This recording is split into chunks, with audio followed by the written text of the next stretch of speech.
chop shop, we live in the chop shop. We talking sports talk, we live in the chop shop. We in the chop shop, I'm talking sports talk. So turn your dials up, it's live in the chop shop. The chop shop, we live in the chop shop. We talking sports talk, we in the chop shop. We in the chop shop, I'm talking sports talk.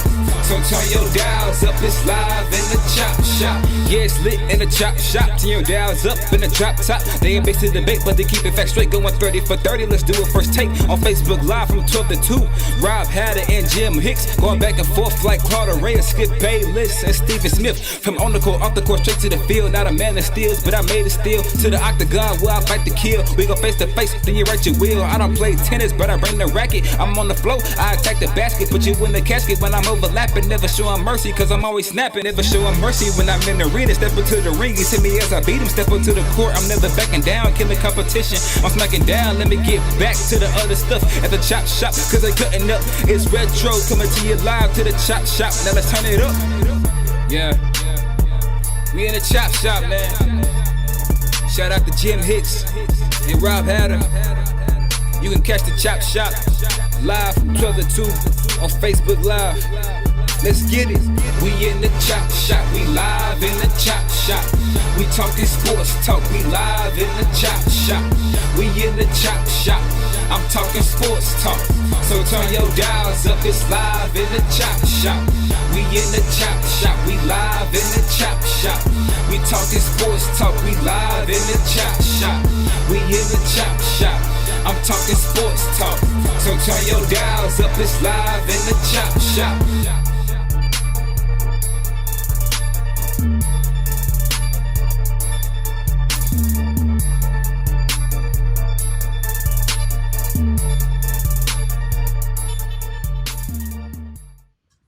H-Town, what's up?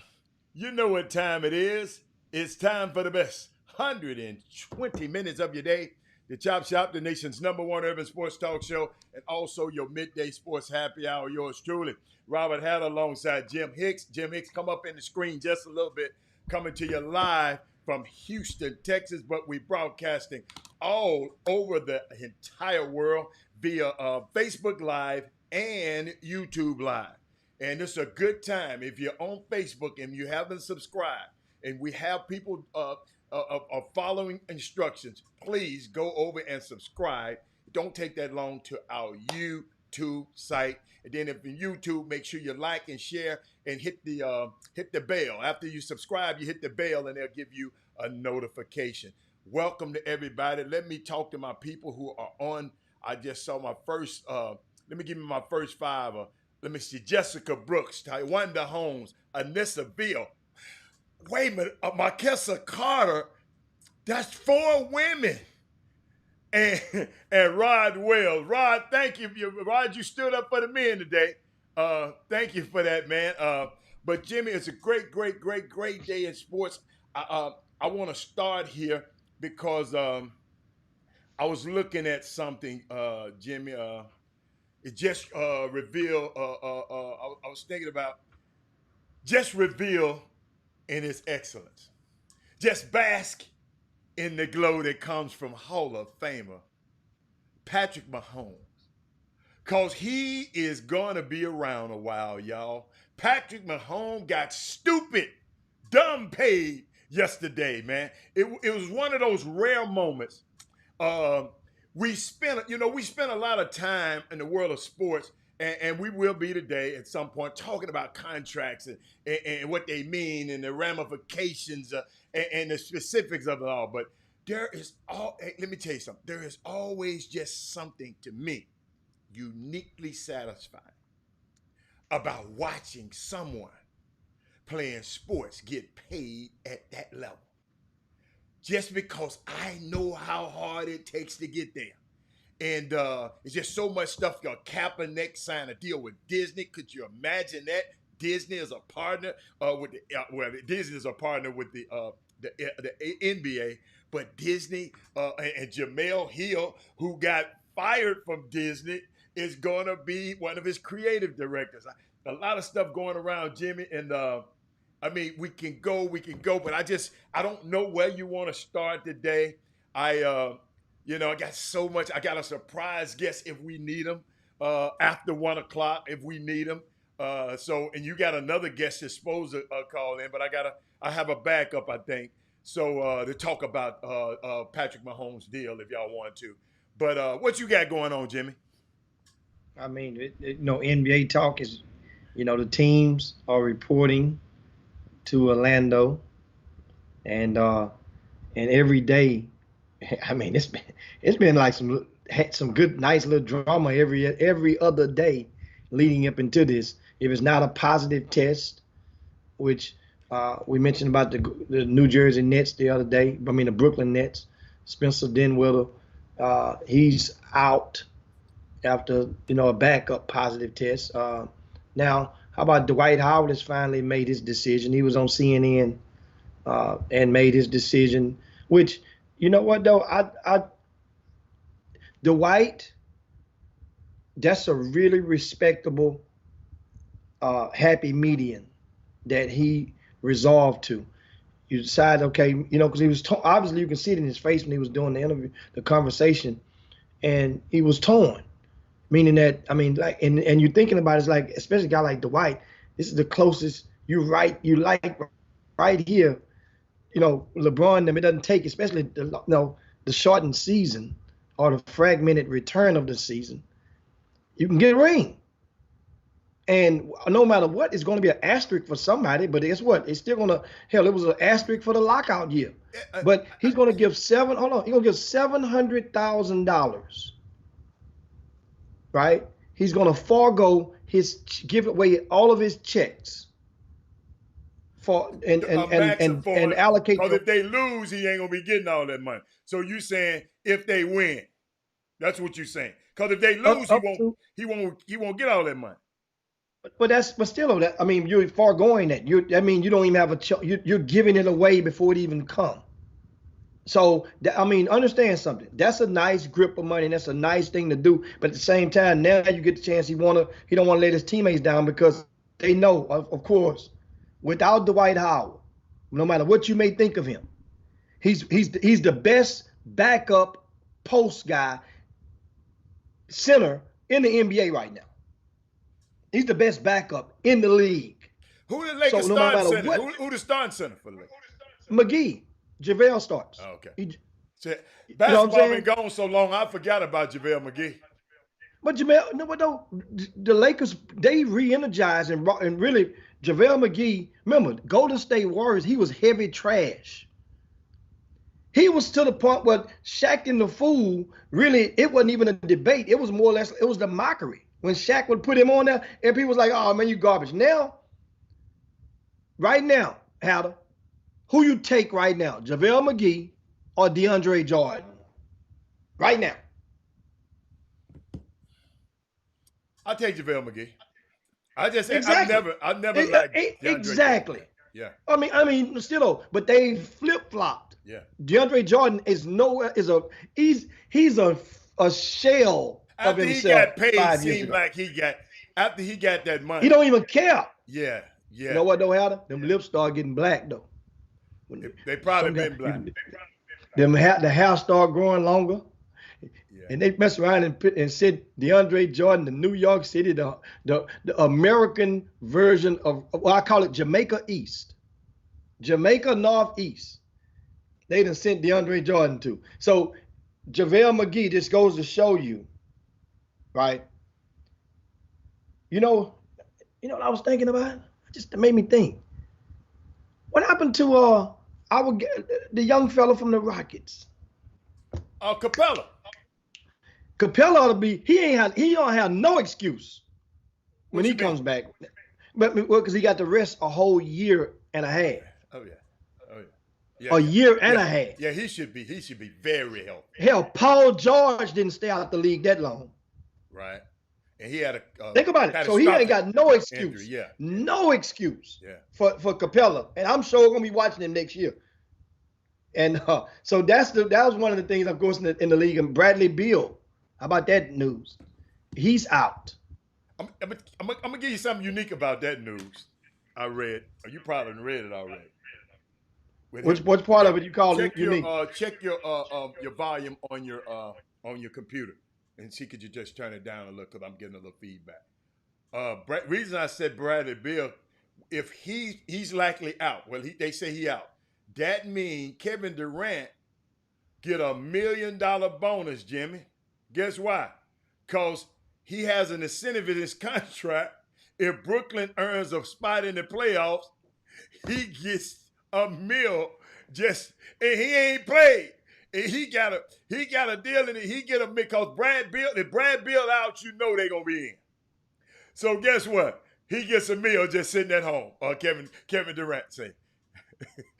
It's crazy. I know it's crazy. Hey, people think $1 million ain't nothing, boy. Them meals, hey, them players want every dime they can get. Please don't think, come on, just $1 million. Okay, meal, just $1 million. Yeah, but did you have anything else? I had to add that. Well, we were talking about the Lakers a while ago, and I'm just gonna tell you, you know it from 3 years ago. It just some players, it's like an accident waiting to happen, and you know, I don't feel good about the J.R. Smith thing. Why? Because if J.R. Smith, is he going to be willing to assume a role that would in all likelihood put him behind the rotation of an Alex Caruso? Alex Caruso he's serviceable. Alex Caruso is playing the minutes of a like a Patrick Beverly did when he was at the Rockets. J.R. Smith is not usurping Alex Caruso in that rotation right now. It's not. So then you remember now, a lot of the guys that are veterans, this dude been in the league. Remember J.R. Smith came straight out of high school. How many NBA finals how many playoffs that Alex Caruso done played in? How many game-winning shots have Alex Caruso hit in the playoff game? How many in a finals game? Jimmy, let me tell you something. That means a lot when you're going for a championship. I know you want to talk about Alex Caruso. He went to Texas A&M. But Jimmy, the playoffs. So you say how many what type of games have he played in? Have he played in? How many finals have Alex Caruso played in? And how many meaningful playoff games have he played in? That's the question I asked. How many the leg monitor played in? We ain't talking about leg monitor right now. Okay, but that's a guard. J.R. Smith is going to sit there and compare. You said you can't. I'm not going to let you move the goalpost because we got to take a break. The goalpost is J.R. Smith and up on the depth chart in the rotation. No, that ain't. No. You said Alex Caruso. Yes. Is gonna usurp all of this guy's minutes. In other words, if it's some time on the floor, Alex Caruso gonna get it instead of J.R. Smith. In the rotation. The rotation. Excuse me. He's playing. He's gonna be behind him in the rotation. And all I explain to you is because we talking about. I'm not talking about Contavious Caldwell-Pope. That was not that. We ain't talking about him. We talking about J.R. Smith, who been in the finals. Got playoff experience, Jimmy, in NBA basketball. Playoff experience mean more than just some little dude who been playing good in the regular season. It just means a lot more. I'm just telling you, it means a lot more. Might not in your book, but from understand something. Of any city who cannot understand, this guy's been out the league. He's been out for a couple of years. He's been out. He was already on the very down tick. J.R. Smith was already, if it wasn't for LeBron James, they would have been cut him. You remember that in Cleveland. So you're coming back, once again, in the rotation. You still got Rondo. Big shot hitters. Big shot. You still got Rondo. We're talking about in the guard tandem. LeBron is an asterisk because he handles the ball and brings the ball up and ignites the offense in most cases whenever he wants to rest and operate from the wing, unless he wants to operate from the wing. You got Caruso. You got Caldwell Pope. You got Rondo. Then LeBron. That's 4 guards. We call LeBron a guard in that offense. You know, you call him everything in that offense if you really want to. But then now you have J.R. J.R. Smith is going to, for the time being, just because his name and his experience, you have experience on the roster in case of need. If it comes to, you make it to the finals. That's why a lot of guys we saw on the bench for a lot of teams, we think just because they had a name, that don't mean nothing. Hell, Carmelo Anthony came to Houston a year and a half ago, and guess what? We thought, we just knew that he would get on the court before. What's this boy name from Detroit that the Rockets started in front of Carmelo, who's not even, you don't even know where he is right now. What's his name?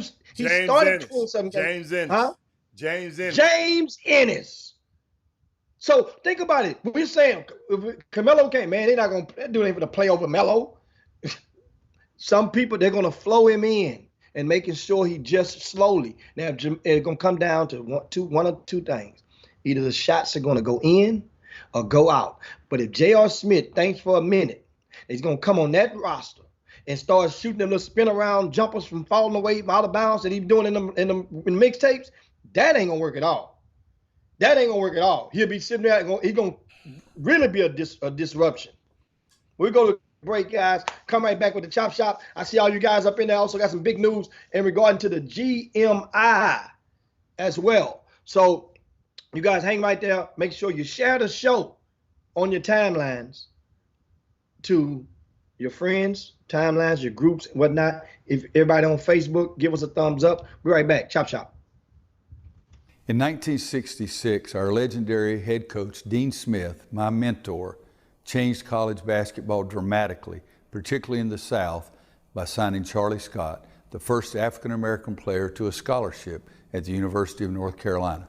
Many of our greatest Tar Heels, some of the greatest to play our game, have been black players. But here we are more than 50 years later, and our country is still fighting systemic racism and police brutality against black men and women. The North Carolina basketball program, our family, our current and former players believe Black Lives Matter. And it's critically important that we don't just believe it, we must stand together and loudly and clearly demand that we as a country and the world embrace the fundamental human right that Black Lives Matter. We can't be silent any longer. We have to change. Now is the time to listen, learn, and advocate for change. Eliminate police brutality. Stop killing unarmed black citizens. We can't be silent anymore. Speak out. Speak out. Speak out about what is happening in our country. We all must be passionate about racial reconciliation. Racism is never acceptable. We must demand that racism be eliminated now. Make sure you register and vote. We can't be silent any longer. My skin color. My skin color. My skin color. My skin color is not a weapon. Diversity is the backbone of a great country. Listen with your heart. Listen to your heart. Justice for all. It's not a political issue. It's a human right. Systematic racism has to stop now. We must take the time to listen and educate our family, our friends, our children on social injustice and racial equality. Black lives matter more now than ever before. We have to get this right. So please take time to educate yourself and improve the lives of many people, many black people. Thank you.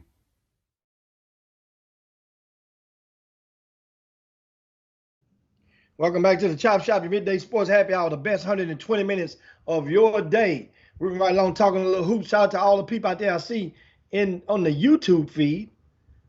I see Can Lutz in there as always. One of your group. See Little Rick. I don't know who that is. Little Rick and Tim's. We don't never know who our group is up. In a group, that's a grown ass man. He's not a groupie.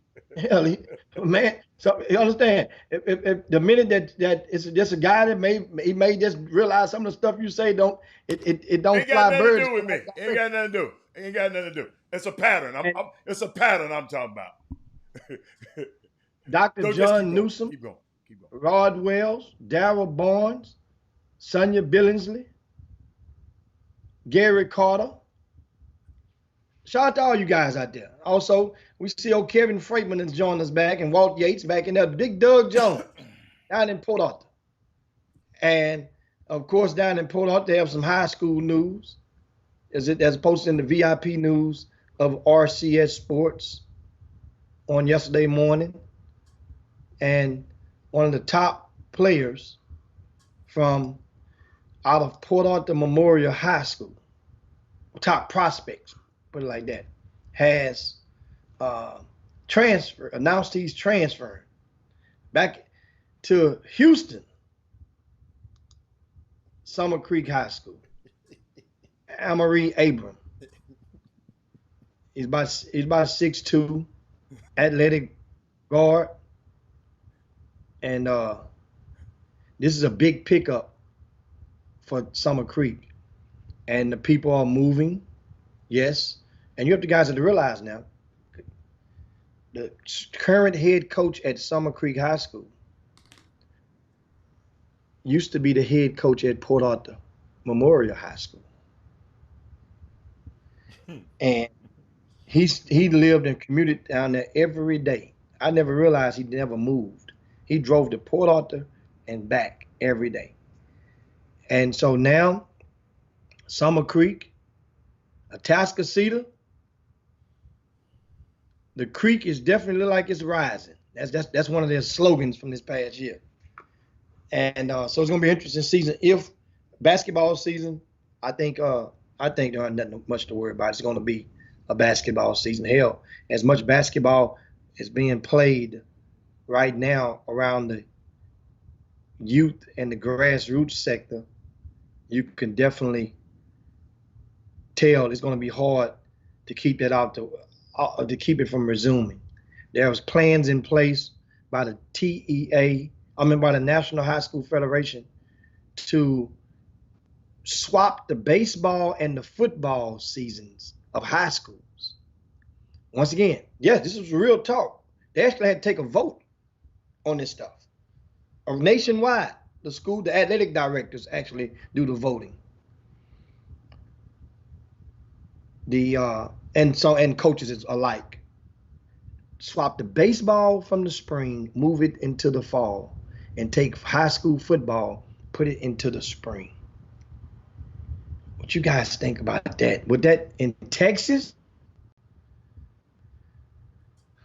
The thing is, in a state like Texas, believe it or not, a lot of football coaches would want that to happen. Maybe because they are 1 month away from resuming, from school starting in many cases.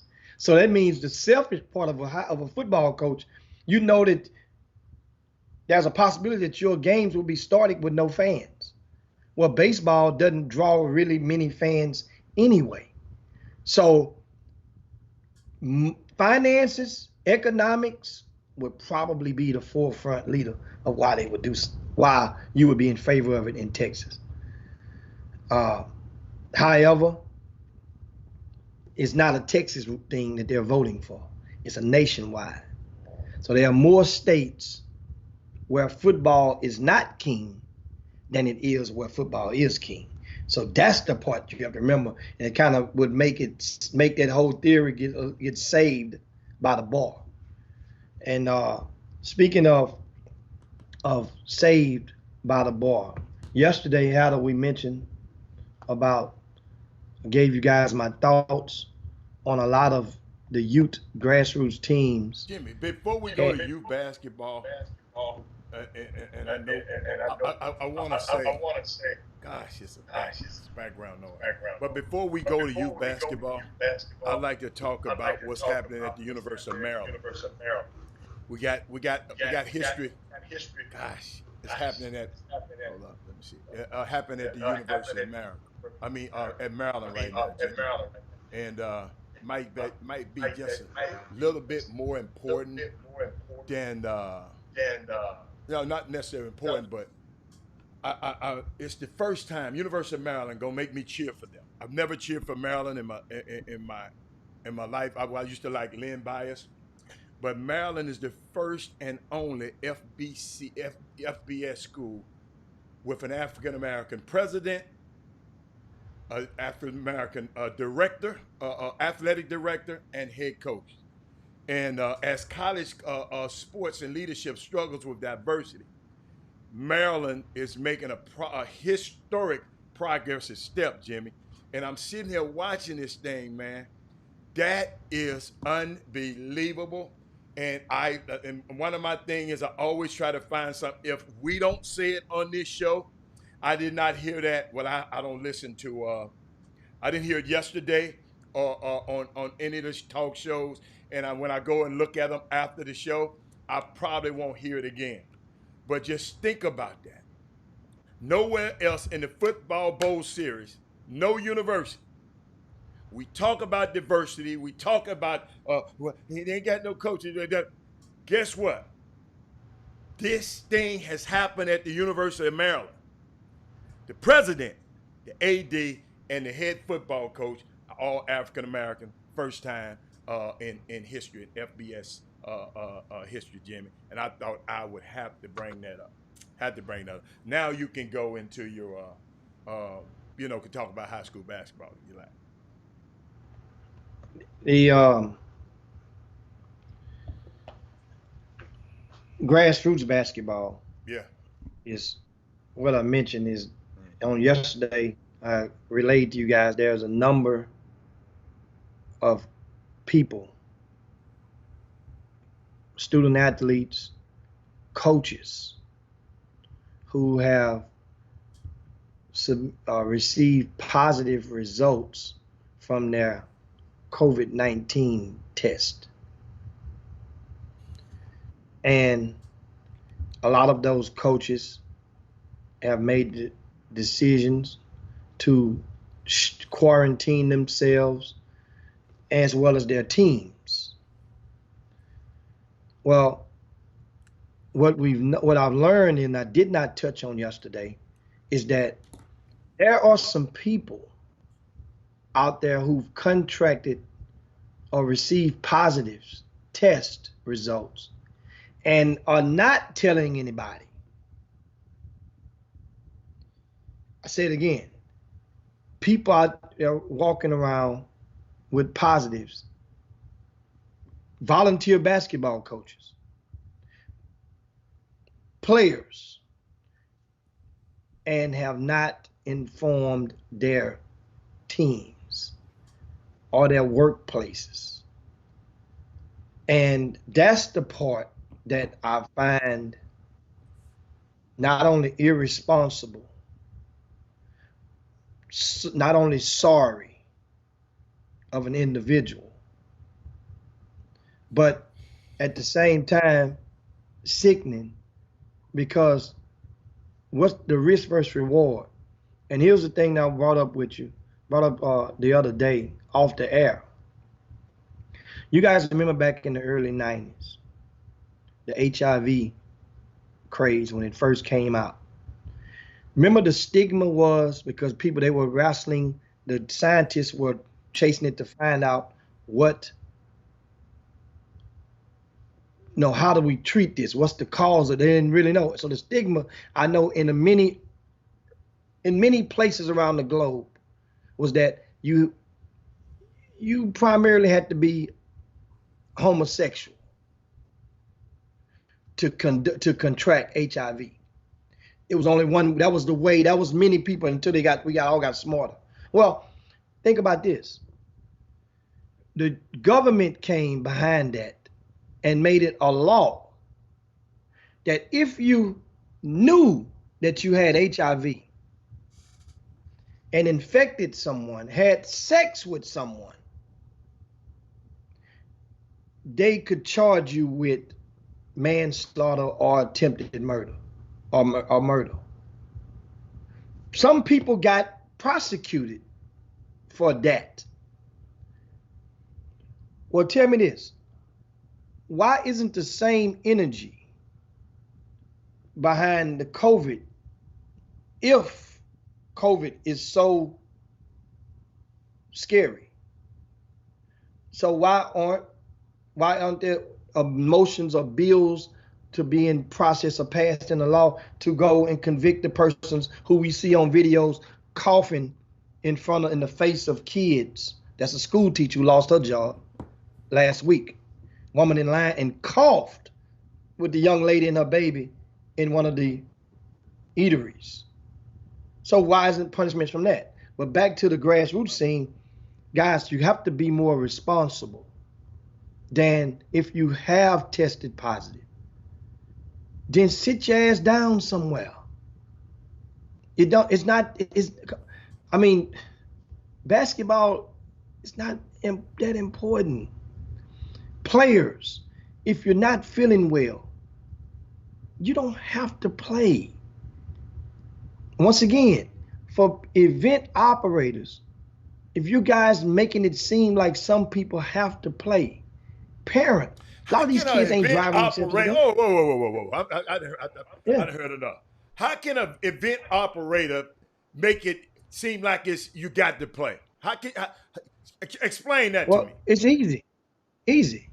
If you're telling them and you're soliciting the player to come in an aggressive fashion, or the team, and you're letting them know who's all going to be there, who's all going to be watching, and this is your chance to get ranked. This is the chance to the college coaches to be watching the games. We're going to stream all the games live. This is how you want to get seen on this game now. Get your stock up.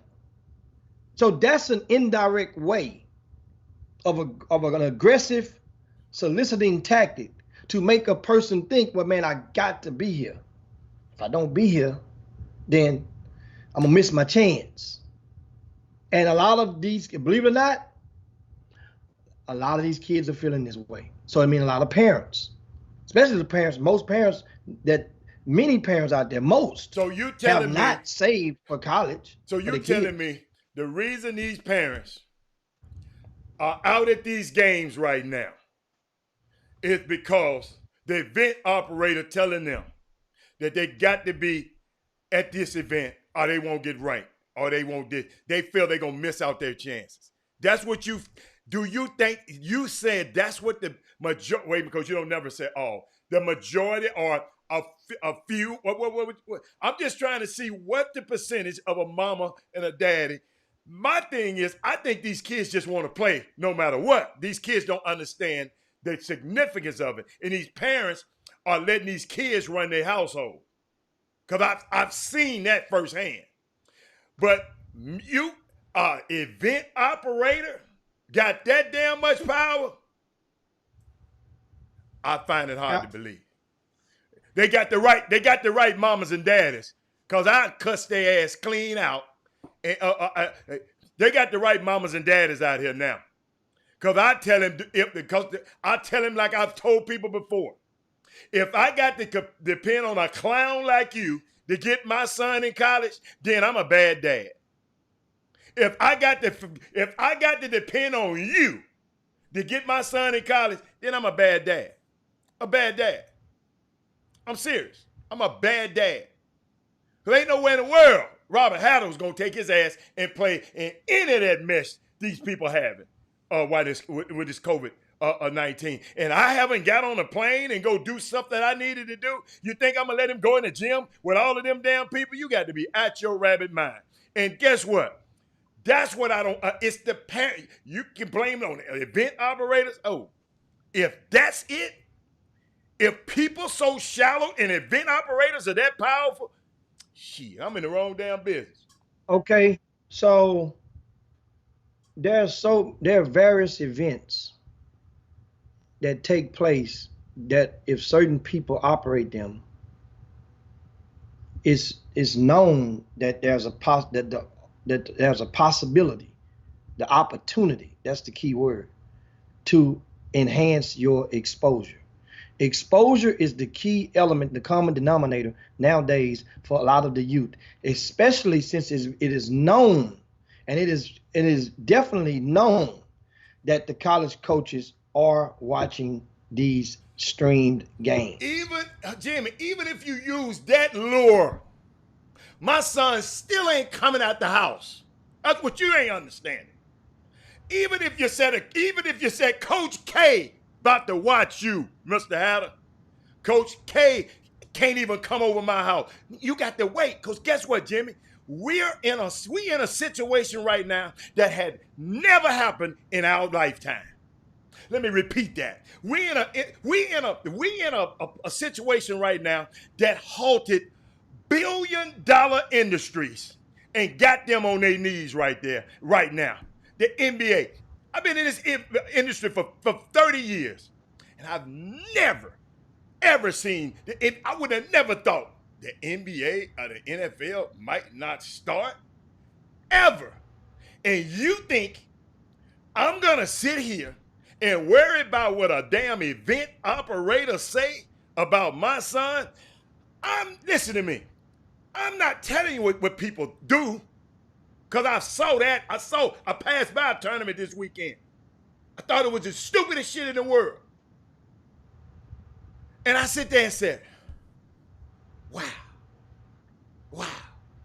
Dude, the parents in this climate, if you don't get seen and these coaches don't understand it, then, shame on coaches and everybody else in this climate.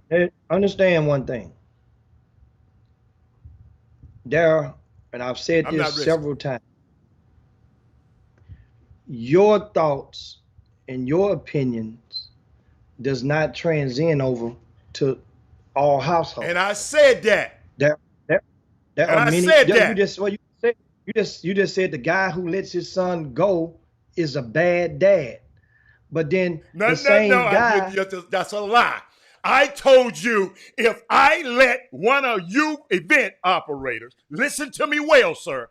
If I let one of you event operators determine what happens to me, I'm a bad dad. I ain't call nobody else no damn bad dad. I said, I'm a bad dad. So you're a bad dad. Yes. For going to Jermaine O'Neal's event last week. The same day that he appeared on the Chop Shop, he had an event that Thursday evening. Robert Hatter wouldn't have went. Okay, so Jermaine O'Neal, those events were streamed. So that what? was another event in Atlanta, Georgia, where there were over 150 colleges that logged in to view that event. So what?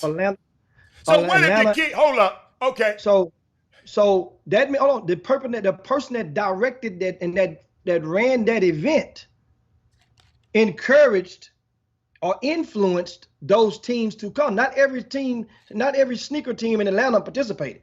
Some stayed at home. I know some people didn't I know some people didn't show up at Jermaine's O'Neal's event. So that means that was an option that everybody had. Jimmy, that's what I'm talking about. Either you go or you don't go. My thing I was talking about is people who have positive tests, then don't tell anybody, and you still going. I'm not upset if a person want to go play basketball. Go ahead on. That's your decision. I'm not upset if you don't want to play basketball. You know why I'm upset? Because I'm tired of this. I'm tired of staying in the house, and I just wish people so yes, it's personal to me. Everybody's house is not luxury on the inside. Everybody's house ain't luxury. And at some point in time, some people everybody's house don't have screens the size of a wall. Yeah, everybody's house don't have a constant stocking of food, whatever you want to eat. Everybody's house can't leave the air conditioner on all day. But everybody ain't got to go to a basketball game with thousands of people in there. Everybody don't have to do that, Jimmy. Jimmy, you have to do hold up. You got to do what you got to do to get what you want. The people told y'all a long time ago to stay y'all ass in the house and wear a mask. But guess what? I'm out. And then as soon as it ticked down a little bit, I can't wait to give a tournament. I can't wait. And I understand it's a financial thing. And I believe you me, I understand it. But I'm talking about me and my house. You ain't got to do. I said, and that's why I'm glad I have repeated myself so you won't never say I call nobody. I just said I'm a bad dad if I allow. Ain't nowhere in the world my mama would have let me go to that. I don't care. Guess what she said? Well, guess what? We got to figure out how we going to get this car. We're going to have to figure out how we going to get this. Because my mama didn't have it. We got to figure out how I'm going to get this college education paid. Everybody, I understand everybody is not in this situation, but people do not have to send these kids. I'm sitting there watching them. No social distance. I sit in the parking lot. And I'm sitting there saying, what do these people know what's going on? Come on, man. We just got to get smart. Dude, it's a lot of people make bad choices. You know what? Jimmy, the prisons are full of people who made bad choices. And some just being around other people. So people make bad choices. I'm just saying there are consequences come with these bad choices. And these consequences affects me also. I can't get on a plane and go do what I need to do. Because of what? We still in this situation where we still trying to fight this back. I'm not a internal medicine person. That's why I listen to the pros. That's why I brought that video again today so we can understand it. But you sit up here saying that it's people out here, you inquired it, you the one brought it up, that's telling people that putting out a carrot, and I hope it's no individual like that on this planet, putting out a carrot saying, if you don't go to this, you won't get ranked, you won't get the, I hope and pray that nobody's thinking like that. I promise you. I just don't understand. Those aren't the exact words that is being used. Okay. I'm telling you because I have a parent who called me and asked me, is the Southwest Exposure Camp mandatory as a rankings camp? I said, no, ma'am, it's not. I said, why do you ask me that? Because another camp that took place in Houston, Texas, the person called her and said it made them feel they had to be there. Mm-hmm. That's what I'm saying to you. So that means they called the one parent, you think they just made one phone call? Hell no, they ain't make this one phone call. So that's the thing. If a person makes the choice and makes that decision, or the parent or their family to go, that is totally on them. As you said, understand, that's their family. Do what the hell you want to do. Just mask up. If you're not masked up, you're not in compliance. You're right. Do what and guess what? That's what them kids down there in the Ozarks think. That's what those kids down on the Florida beaches think. That's what those kids everywhere think. Do what the hell you want to do. Forget everybody else. You just said something a minute ago. You started the show talking about people selfish. Now you're trying to. I say it's selfish if you have been tested positive and you go around people and you went Jimmy, that's how you think.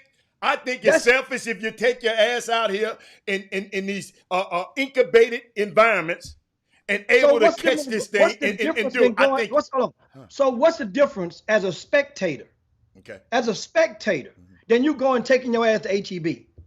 What's the difference? Then going to as a spectator. Okay. As a spectator. Okay. If you're going to watch a ball game. Excuse me. You and I don't know that because me and you are not infectious medicine. You don't know that. You and me. What's the difference? I'm not going to go by, believe you me, I'm not going to go by your recommendation. But guess what? I feel safer going in HEB. I feel safer going in HEB, masked up and gloved up, than I do taking my ass in there in an event that people talking and running their mouth and talking back and forth to you the whole time. So that's just me. That's just me. The turkey leg hut, what's the difference if you're masked up and you Ain't go nowhere in the to world I go to Turkey Leg Hut. It's nowhere in the Huh? world. Nowhere in the world. There's no. I said nowhere in the world I would go to Turkey Leg Hut. I'm talking to, okay, any person. What's the difference in going to the Turkey Leg Hut that as a spectator? Excuse me. Going Excuse watching a youth basketball game. Just like the difference if you got DoorDash, if you having them people at HEB bring you your shit, they got to put your stuff outside at the door, right? So guess what? They got to put your stuff outside the door. That person could have it.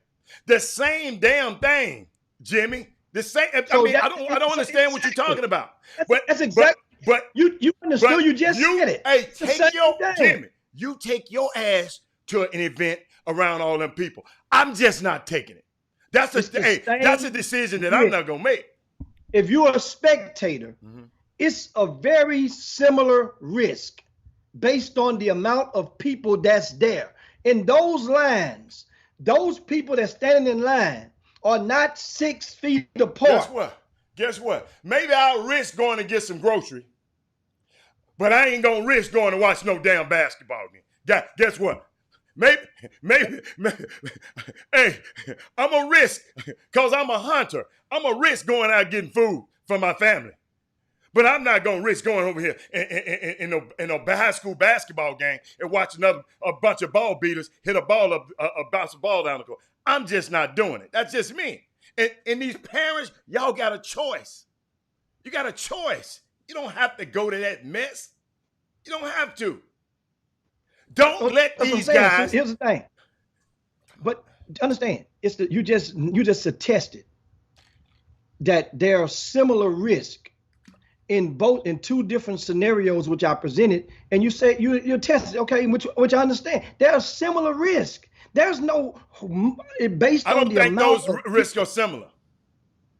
I don't think it's risks. I don't think standing in line from a person that you don't know, and you're inches, not feet away. You're standing in line inches. Jimmy, you talking about Turkey Leg Hut? I don't go to Turkey Leg Hut. I ain't gonna stand in line, Jimmy. Excuse me, sir. I'm not gonna stand in line for nothing. Howard, you keep throwing yourself into the that's equation. That's the only person I can talk about. I can't speak for everybody else. You just did for 30 damn minutes. No, I did not. I spoke, excuse me, sir. That's the way your ass took it. Sir, all I said was. And explain this. That's it. Listen, it's non-applicable to you. That's the thing. See, this is not applicable to you. Excuse me, sir. It does apply to me. How? You know why it apply to me? Because every time. Hold on. Every time they keep doing stuff like that, guess what? The hospitals fill up. You know how that affect me? Guess how that affect me, Jimmy? I still can't do what the hell I want to do. It does affect me. Come on, man. You got to come with a better argument. That was weak. It's gonna affect all of us. It's gonna affect all of us. How? See, you trying to protect. The grocery store affects all of us. If that's the same, it's not dude. It's based on the amount of people. The more people, the higher the risk. Guess what? Okay. All right. So if the grocery stores has been deemed essential. They have been deemed essential.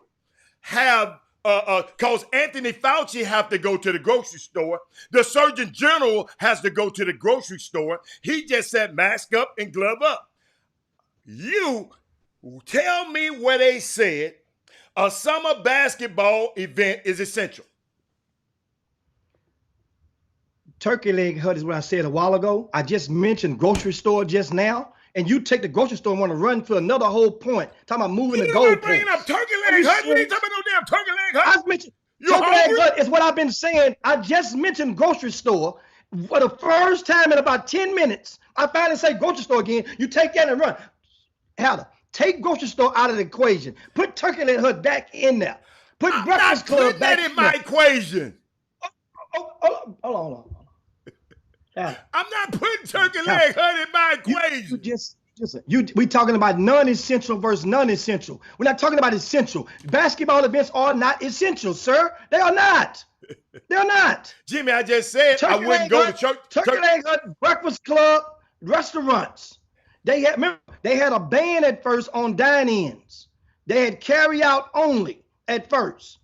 Then they went to 25%, then 50%, then 75%. I haven't been to the restaurant, Jim. I haven't been to a restaurant. Once again. I'm just going about, guess what? I can only talk about what I've done. I'm just trying to be an example. So but you just said. So what you're saying, you want these people to believe that every single time that you have put a piece of food in your mouth, you didn't go to the grocery store, you didn't go and get a carrot yourself, you didn't go and order that and sit down. You want them to believe What if I had somebody bring it to me? Watch the 20th. No. You haven't done that yet. What if I had somebody bring it to me? I have not sit down in nobody's restaurant since March. That's that. I said you want them to believe. No. That ain't the issue. That's what you want. Jimmy. I know you're undercover one of them guys going to do what you want to do. I understand that. Believe you me, it's coming through your pores right now. But the point I'm trying to make is that's not essential. That's why we were talking about a basketball event and you wanted to talk about the grocery store. And I said, yes, I got to go to the grocery store. But guess what? They got people that shop for you now, Jimmy. If you want to, you just make sure you spray it off when it's out there in your hallway. When it's out there on your porch. Jimmy, in case you didn't know. That's not applicable. That type of service is not applicable on Homestead and Tidwell Street. You can't get that there. You live in a whole different life, and those are Tidwell and Homestead in several communities. You can't get that service. That service is not going to be applicable. So the people at Homestead and Tidwell, so they hold on. So they should go, because they don't have no insurance. So they should go to basketball games. How you know they don't have no insurance? People have insurance. Obamacare is not. They don't have everything. Jimmy, if they can't go, Jimmy, do you know DoorDash don't cost that much? Those companies that the HEBs in your neighborhood you can go and put your order in online and go pick it up. There's no HEB there. There's a food giant or food town. They don't have that service. They don't have that service at the Fiesta on Lockwood and 610. That service is not available. Hey, I got a guest, Jimmy. We're going for it. I got a guest, a special guest since our other guest didn't come on. We'll talk about this another time. We got a guest. I know I wanted to get somebody on here. Hold up. Let me tell him I'm about to hit him right now. I want to get somebody on here to dissect and talk about the Patrick Mahomes. You remember I was telling y'all that Martin Luther King talked about civil rights and civil rights, and now we got to get ushered into silver rights. And Patrick Mahomes, kids are going to be able to be able to benefit from this economic springboard that this record-breaking. Let me tell you something. Record-breaking contract. Hold up, I'm about to call you. Call you now. Record-breaking contract that Patrick Mahomes has. I looked at it. Usually these big contracts like this, 300 and the 300, like a Mike Trout, they were reserved to somebody else. Patrick Mahomes is a little bit different. This is an African-American young man. I don't care what you say about the other part of his life, but, somebody going to say, hold up, I just chatted with this guy. Hold up, I just chatted with him. Trying to see which one. I think this is it. I'm trying to call, wait a minute. Trying to call somebody right now and add them to the call. But, Jimmy, but I just, like I said, just segue. Let's just talk a little bit what you found out about the contract, and let me get this caller on. Find out, talk about what did you see? What did you see about the contract that you Well, I mean, was of course Patrick Mahomes 503 million 10 years, and it's basically first 5 years is like $40 million a year on the average for that first 5 years. Well, here's the thing. If I'm not mistaken, Dak Prescott contract is he was seeking around that $38 million mark. They ended up getting, I think, 32, something like that. I can't remember the numbers for him. Well, think about this. This is a hell of a deal for Kansas City. So if Kansas City has locked Mahomes in for 10 years, 10 years, and at that time, the contract, think about the numbers. If you look at the cost of inflation, the rate of which contracts have risen over the past 10 years before then, it's a hell of a deal. Because if what'd you say? A hell of a deal for Kansas City. A hell of a deal.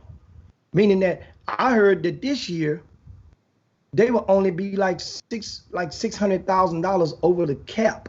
That's it. I mean, but it's a reason for that, Jimmy.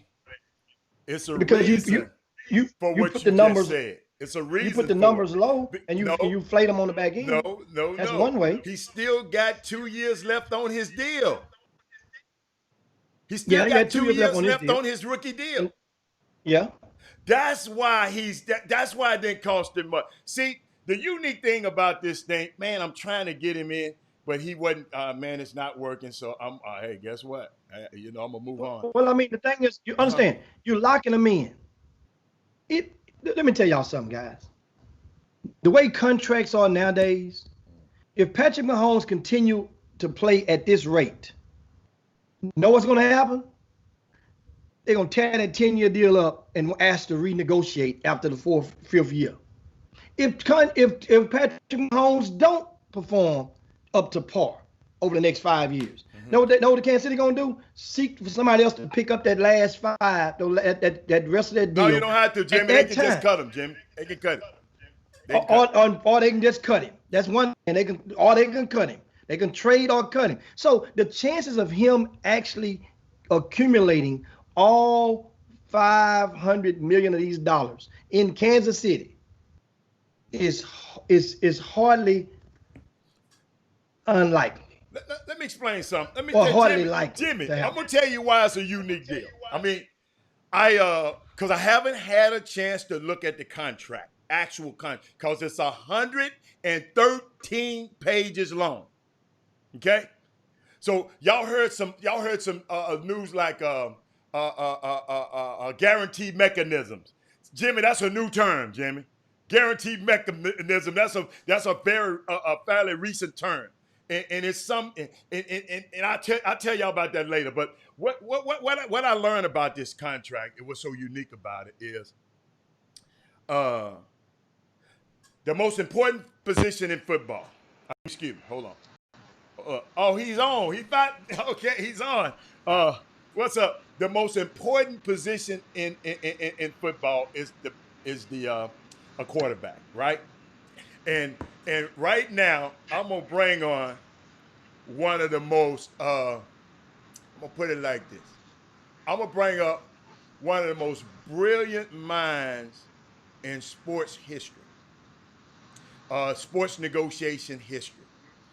One of the best negotiators in sports history, and I've had the unique advantage of being under the tutelage of him for 30 years, and he and his brother. But I just wanted to bring him in on this show because I know how the people on this chop shop, they want better and better. They're gonna take you farther and farther, and I want y'all to ask questions. This is a guy is like a walking encyclopedia. We got the pick. He got some stuff on the inside of him that I still got a couple of things I got to get out of it. But without further ado, I want to introduce y'all to Carl Poston. All you got to do is Google him. He's in the Chop Shop right now. His first time on the Chop Shop. His brother Kevin has been on. This is Carl. Carl, say hello to, you got Jim Hicks, my co-host, is on the air with us. And man, thank you for coming on. I know you got another call to be on, but I want to talk about this deal because you gave me another lesson this morning, Jimmy. Jimmy, then he asking me questions. He took me to school today. Guess what he said after I gave him the right answer? He said, I know I told you. I just wanted to make sure you were listening. But Carl, what's going on, man? How you doing?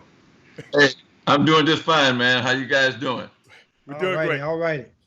So, Carl, Jimmy, you might have, Jimmy is the interviewer. Jimmy, what question you got for Carl? We don't do interviews on this show. I don't do interviews. I don't know how to interview nobody. So I don't want to get him started on the interview part. I know how to have conversations. Well, excuse me, have a conversation. Is it something you want to know? Chop it up. Hey, no. Because Jimmy would go get an article, Carl, and read an article, and sometimes you don't understand that the guy who's the author of that article might not have all the information. Okay. Understood. Could you explain? No, could you? Well, that's my question. Could you add that? Could you talk about that a little bit? Well, you're talking about the contract? Yes. Yeah. Okay. Well, the first thing, obviously, it's a landmark contract. But what it really is an opportunity for a team to grow with a young player that has proved himself to create a dynasty. And with the quarterback being the most pinnacle and important position of a football team, they're now saying, look, we won the Super Bowl, you've won the MVP, you've done this at the age of 24. We think if you look at extending the useful life out to another 10 years onto your rookie contract, we got another 12 years in the making of developing a franchise destiny and dynasty all at the same time. All we really need to do is keep Patrick healthy, get him an offensive line, create some weapons, and give me a defense so that we can get the ball back as much as possible. This is not a shock.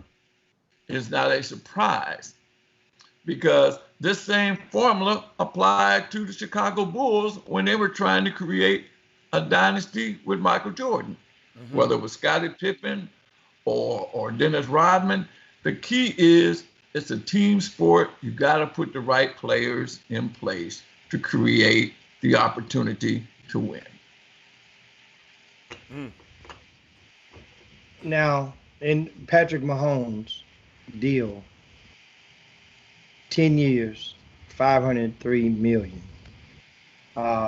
Explain or define the injury guaranteed clause or benefit that's within the contract. Well, first, let me give you kind of a misnomer, because I have not analyzed the complete contract, but I know the nature of injury protection. The one big issue in Patrick's situation was the fact that he had a tough injury just last year with his knee. So the first thing they got to do is make sure they protect against that. But anytime you have an injury guarantee in a contract, that means that is the shortest guarantee of your contract. If he gets hurt and can't play beyond that $140 million, then that's what he's going to get. But I'll take now, that. The good thing about this contract. I'll take that 140. Go ahead, Bob. I'll take that $140 million, though. I said. I understand. Okay. I understand. But if you have a contract for $500 million, but you're only getting $140, then somebody else might look at it differently. Gotcha. Okay. I got you. But the other good feature in this contract, and there are quite a few, because what it does, it allows them to create guarantees as they go on.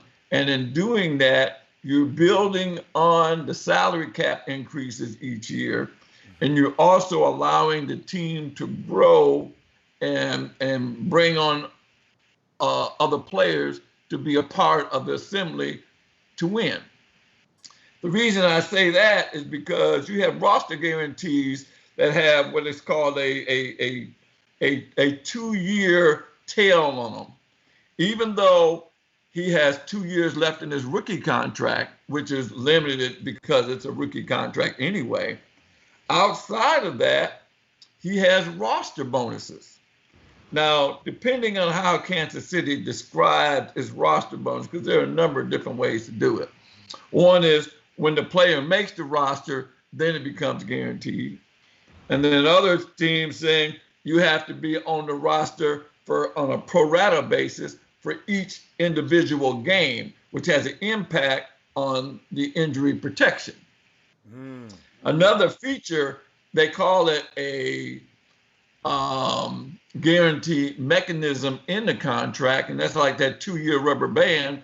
So let's say for 2024, that is guaranteed, that roster is guaranteed beyond the rookie, beyond the injury guarantee, because if he made the roster in 2022, he's got that 2-year window of a guarantee in the roster bonus. And what that really does is a salary cap manipulation. I did the same thing with Chris Gamble's contract. He got $22 million, and this was 12 years ago when he was a corner for the Carolina Panthers.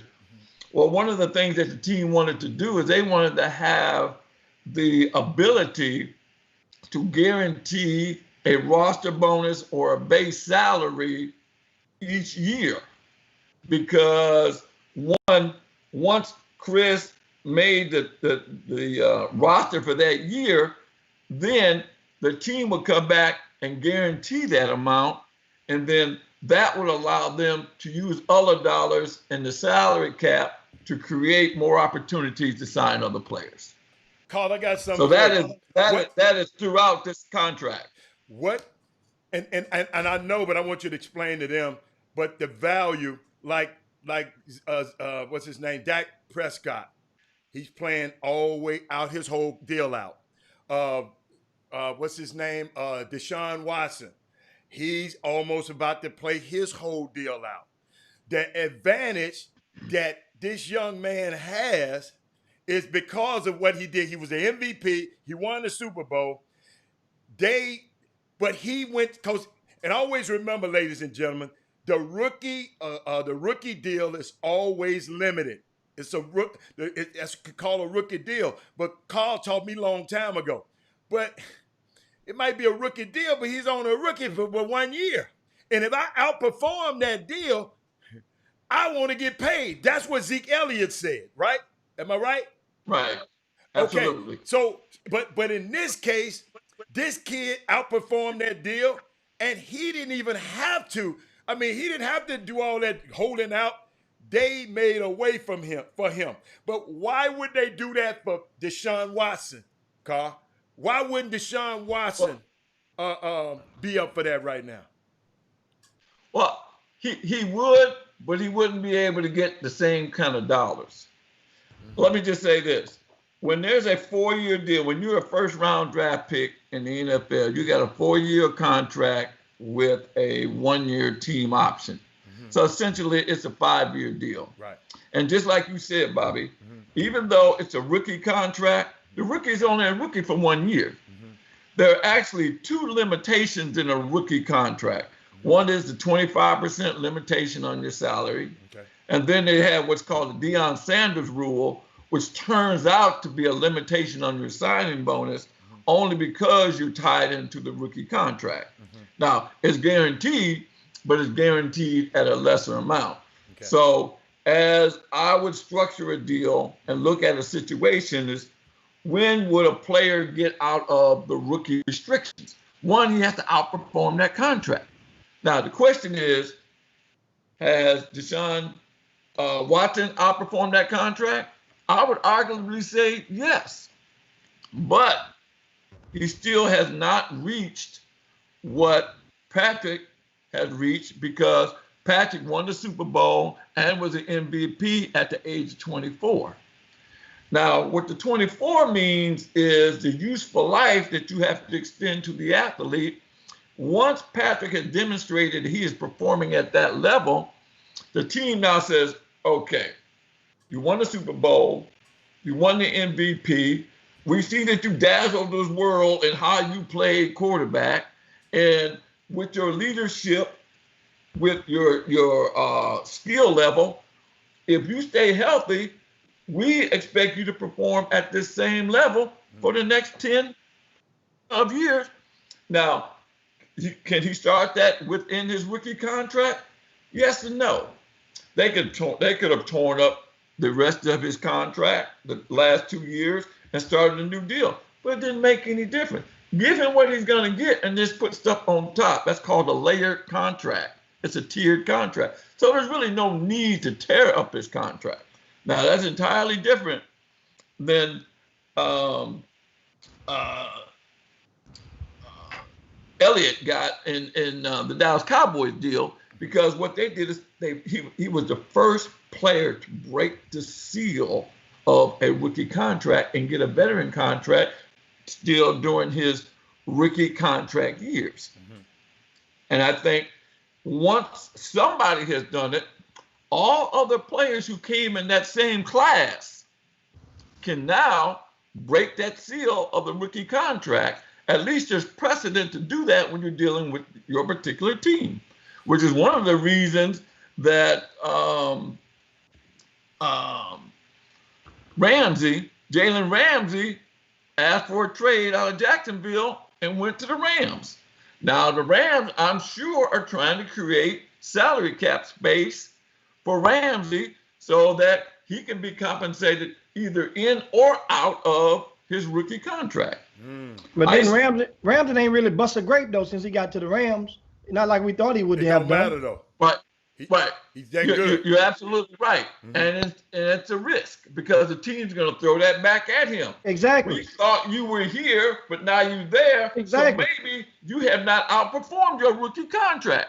Well, if you would have cut your deal when you were with Jacksonville and done the trade based on the fact that we'll do the trade if we do a new contract right now. But the problem is the Rams didn't have the cap room. But that didn't hold up the trade. That's what happened at that time. So he's gonna have this year. Oh, he got the ball out this year. Well, he's gonna have to have. He's gonna have to be Pro Bowl starter. Well, he's gonna have to outperform his contract, and the question is, what does that mean? I think he has to go to Pro Bowl because he went to the Pro Bowl before. If you went to the Pro Bowl before when you were a younger player, you got to at least get there again if you're a better player. And then the team has to win as well. That was a salty taste in the Rams' mouth in comparison to their team 2 seasons ago when they met up with New Orleans in that playoff. Right. You're absolutely right. It is very difficult to win a team on the defensive side by yourself, because you need some offense to score points. Now, don't get me wrong. Teams have done it. The Ravens have done it. That's right. A number of defensive teams. Right. As a matter of fact, if you go through the history of the Super Bowl, you will see a lot of defensive teams won in the past because they have to stop people from performing. But Rams situation, they fell off. Just like you said, they fell off because when they had their running back team and then they had their quarterback team all in place and they had the protection on the offensive line, they didn't worry about defense so much. They were better as a total offensive team, but they knew they needed defenses, which is why they brought in Ramsey. But when they brought in Ramsey, their offense went down. I got a question for you. Those are the things that you want to put in place. I got a question for you, Carl, from the Facebook feed. Doug Jones said he want to ask you about the Bobby Bonilla contract. He feels that's the GOAT of all contracts. You know, I don't know what his deal was. Oh, yeah, okay. It's the deal that it's really not what happened, Doug, It was the New York Mets, Carl. They the baseball deal. The baseball Okay. deal, yeah. They had Okay. they owed him. They was about to get rid of him, but they owed him $5.9 million.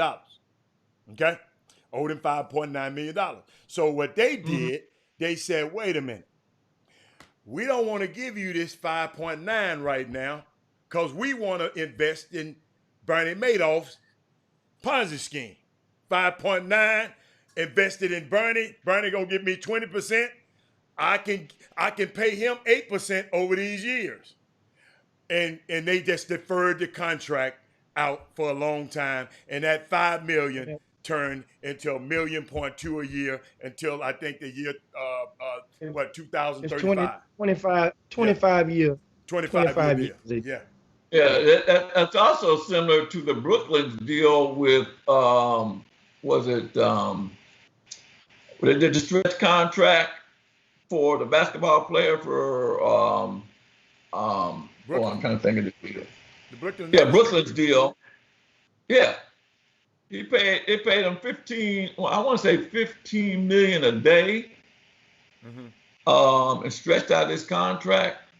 But bottom line is those are stretch contracts. Right. And those deals can be very beneficial. It depends on what you're trying to achieve. If you try and see, the salary cap is an artificial measure of dollars, which is one of the reasons that football and basketball, who are tied to the salary cap, have a great history of survival because it's tied to the salary cap. And the salary cap don't keep going up. The salary cap is tied to the entertainment aspect of sport, which is that big TV contract, which are not millions anymore, but billion-dollar deals.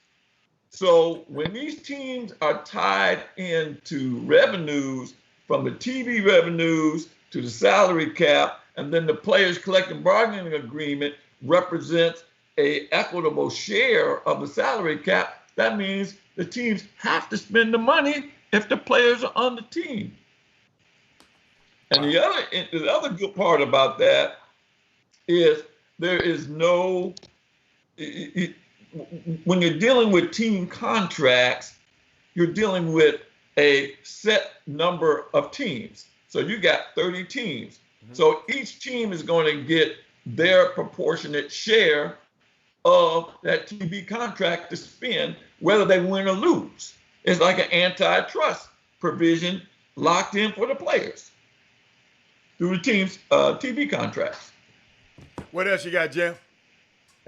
And so now with the Patrick Mahomes deal now in place, and there was some questions that were asked as if you were his agent, and which is definitely not a bad deal on paper for him, but of course we know 10 years, the likelihood, the odds are stacked against him. But what I did understand, the way that the agent constructed the contract is that it is going to be extremely difficult for Kansas City to get from up under it. And also, I read that he could have taken a 4-year, $160 million deal, short-term deal, which is going to be something that's similar to what Deshaun Watson is seeking. Short-term deal and get the hell on up out of H-Town if things don't go right. Well, we took the 4-year 160, that's an average of 40 per, right? And the way that this contract is loaded with Patrick Mahomes, his money isn't front end loaded, it's back end, most of it's coming from the backside. Correct. After that 4th, 5th year. Well, that means 2000, if he did the 4-year deal, it's 2000, that means 2025 would be he'll be a free agent, right? So that means in 2025 he's a free agent.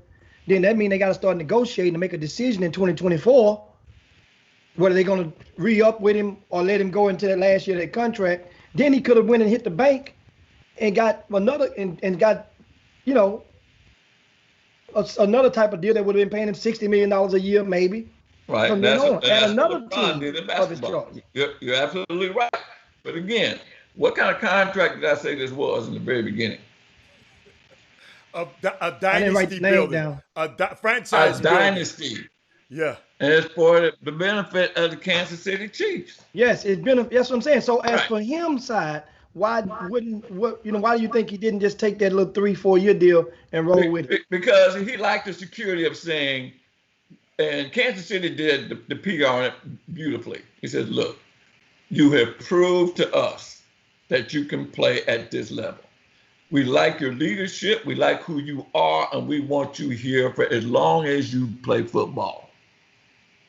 Then they said, we want you to stay healthy. We're going to do what we need to do to make you healthy.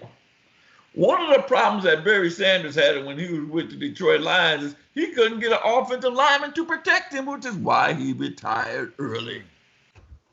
So the whole thing is you got to create that yellow brick road, that path for him to be successful. And for him to be successful, right now, he's destined to go down in history as one of the greatest quarterbacks ever, based on the plan that they laid out for him by giving him a chance to make $500 million playing football.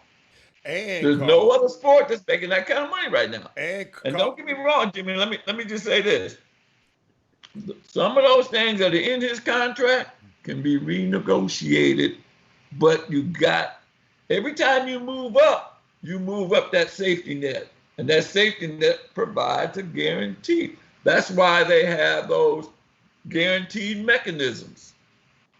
Now, in all honesty, I would love to represent Watson as well, because that can be structured differently depending on the coach, depending on the offense, the defense, and what Deshaun can actually do team with that coach and with that offense.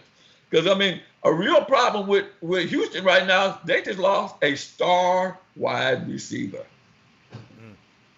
Did I answer your question? Carl, I got something for you. Yeah. Maybe Mahomes took a page out of the GOAT's book. The GOAT, Tom Brady. Well, Tom Brady said, hold on. You know, with the help of Bill Belichick, said, look here, man. I got to be able to retain this guy.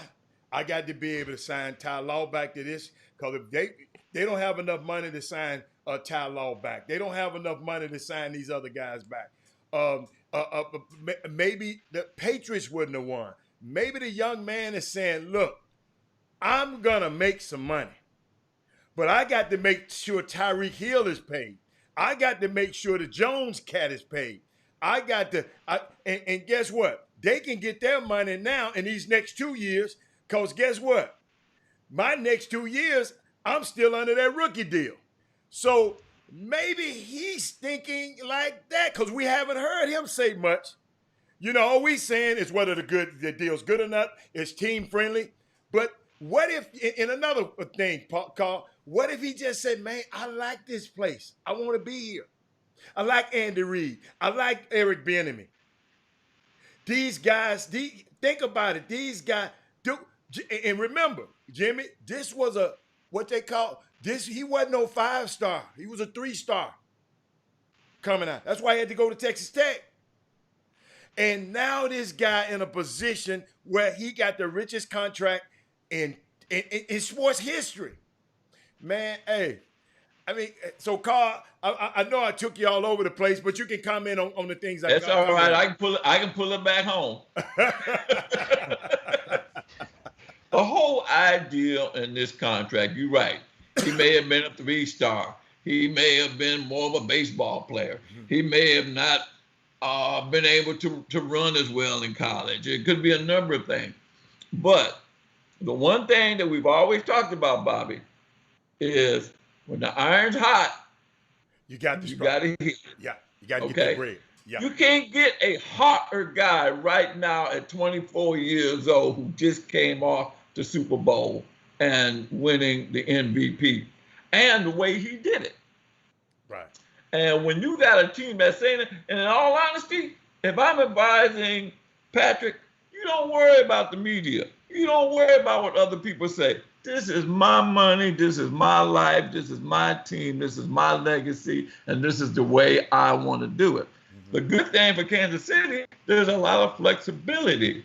Yeah. And I give the agent a lot of credit because he has built in some strategic moves in his guarantees that moves up and still gives the team an opportunity to manipulate and control the salary cap. But it's all in this cocoon of $500 million. And something we hadn't talked about either, Jimmy, the length of the deal. You can stretch, if the deal is longer, you can stretch it out longer. Carl? I mean, you got different mechanisms. One of the reasons that you guaranteed roster bonus, that roster bonus, once it's guaranteed, is treated as a signing bonus, which reduces the salary cap. That's right. Because the salary cap is allocated over the life of the contract, and it lowers the longer the deal, the lower that salary cap is going to be because it's stretched over the life of the contract. So when they guarantee that amount, they lower that amount as opposed to it being a hit for 2 years. It now adds to the rest of the 10 years and lowers the cap so they can go get other players. Jim? Because, Carl, I know you got to go, but, Jimmy, you got to I'm good for right now. Okay. Yeah, and I'm good. Another question is, and they mentioned comparing the Mahomes to the Dak Prescott situation up in Dallas. Say with Mahomes signing that deal and Dak just signing the franchise, getting applied the franchise tag, does that boost the salary for Dak in this 1 year? Well, in the 1 year, not really, because he doesn't have an exclusive franchise tag. Yeah. I mean, don't get me wrong. Dak got paid the 1 year. I've done probably 4 or 5 franchise contracts, dealing with Orlando Pace and Charles Woodson, LeVar Arrington, and Julian Peterson. And sometime at the same time, the salary cap gets stretched with the franchise tag. But the franchise tag is basically saying, we're not sure what we want to do with you. We don't want you to go somewhere else, but we're going to keep you. Now, the pressure is going to be, he's got 2 pressure points. Okay. One is going to be this contract. 2 is going to be his relationship with the team, because the team is saying, if we're not going to pay you what we were already going to pay you, why are we going to pay you more because somebody's contract just got done? Okay? That's going to be a question. The team has to make that decision. Now, also, when they did Zeke Elliott's contract, they said, oh, that right behind is going to get his deal done. Well, it didn't get done. So there's some kind of relationship rebuilding that needs to take place. They need to know, Prescott needs to know whether they really want him there, because they're basically saying, look, play for another year. Now, if I was Prescott, if you play for another year and you outdo Mahomes in this next year, then you got a hell of an argument for a different kind of contract. And if they don't give it to you, you've just made a hell of a presentation for the rest of the world in terms of the free agent market. Because most likely they are not going to give a 10% increase on that franchise number to keep him around 1 more year without doing a contract. Makes sense, Jimmy? I mean, that definitely makes sense on that side of the fence for us, Dak. I mean, but at the same time, that's Dallas, and you know how the ball bounces in Dallas. Jerry Jones, he's a different type of person. It don't bounce like no basketball. It bounces like a football, which means he can go a whole lot of different directions once it hits. He will go in a whole lot of different directions. He's already proven that, and as far as the owner that is, and his son, and his whole tree. I know Steven and those guys. They're good people, but they're protecting their turf. So when you're talking about protecting the turf, the Houston Texans and their ownership, which the owner just passed away 2 years ago, or a year and a half, almost, or whatnot. What you also mentioned they lost the wide receiver one of the top wide receivers in the game, and you just basically the coach. You mentioned that you said the team lost him. The coach lost him, as with having the GM tag. So, what's your thoughts on Bill, the coach of the Texans? I don't even want to say his whole name, and his power of being the GM, the coach, in the room, in all of the rooms of all meetings, pretty much in that program. Well, you got to also look to see who his mentor was. That's Bill Belichick. Bill runs everything over there in New England, but Bill won. But This dude ain't won nothing. Huh? Yeah, but Bob ain't won nothing. No, I know that. That's what I'm saying. I'm comparing. I'm looking at what Bill Belichick did. Bob has not won. Bob said, look, let me run this organization. Let me get my quarterback. Now he's got his quarterback. And to be honest with you, when the owner is no longer there, you got a very young family that's not experienced in running and showing leadership. And it's not a negative against them. That's just the circumstance. And Bob is using that to his advantage. But at the same time, if I run ownership, bottom line is you still have to win. You talking about Bill you O'Brien? have to look somewhere else. Carl, you talking about Bill O'Brien is using that as an advantage? No, I'm saying the ownership is using that as an advantage. Okay. Well, no, both Cal are. McNair is Bob McNair's son. When I first said it, I said Bob is because he's taking advantage of the fact that there's not experienced ownership to show leadership for the organization because the old man passed away. Yeah, Cal is his son, Cal McNair. Yeah. Right. Yeah. But Cal's not used to running the organization. No. And I'm just saying it's in Bob's best interest, but in Bob's best interest, that means he's got the stage, but he's got to win. He's got to perform. If he doesn't perform, then other decisions can be made.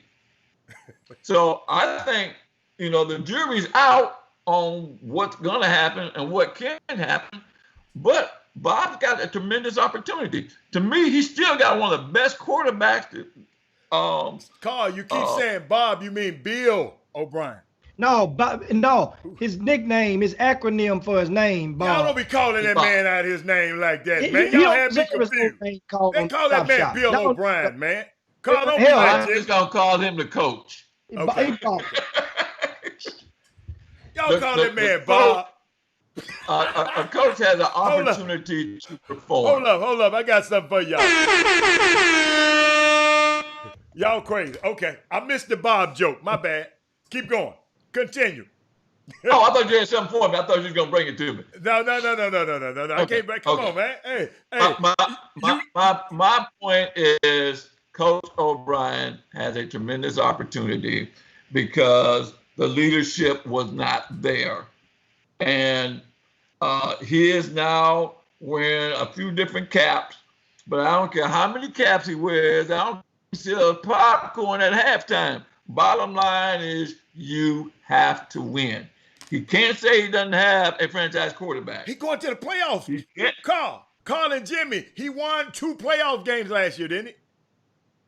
But 2 is not the Super Bowl. Did he won? He won the first round, the second round, didn't he? Then lost in the 3rd round. Who you talking about? Bob. Y'all talking about O'Brien. Hey. No, the way he lost that game, it wiped out everything. Jimmy. I'm say, Mr. Hatter. Yeah. I can call you Bobby, right? Hey, don't be calling me Bobby on the show, man. That's me and you. You gonna call me Bobby on the show. Yeah. Oh, okay, Mr. Robert. Hey, hold up. Y'all talking that stuff now. Hey, Bob, whatever y'all call him, he done won 2 playoff games. And think about it, Jimmy, you're mad at him, but look who he lost to. He lost to a dude that just got $500 million. How can you get mad at that? Man. Come on. No, what? Do you remember how the game went? I remember that lead. They basically that lead ain't big enough, Jimmy. The Texans contributed to this $503 million contract. If that don't happen, remember Kansas City going home. Texans they were kicking their butts. Yeah, I agree. I don't think they should have lost that game.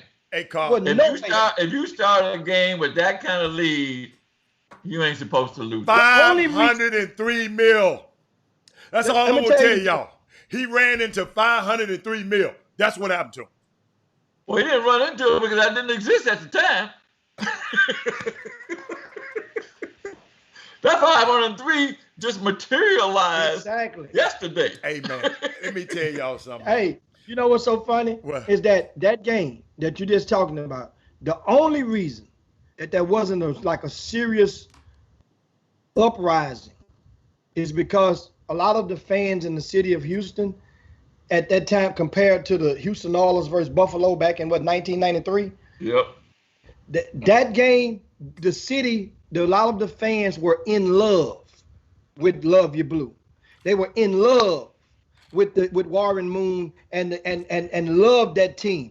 A lot of fans, they love the Texans, but aren't in love with them based on the way things have transpired with upper management over the past 3 seasons. That's a big reason. Well, let me say this. Both of those losses are historical. They're historical whether you're Oiler or Texan. I don't care what phase of the franchise you take. Those are hard hits. You know. And as a result, I think O'Brien has to win. Winning a playoff game's not going to do it. You got a franchise quarterback. You need to build a team around him to get everything ready to go against Kansas City. You got J.J. Watt, Carl.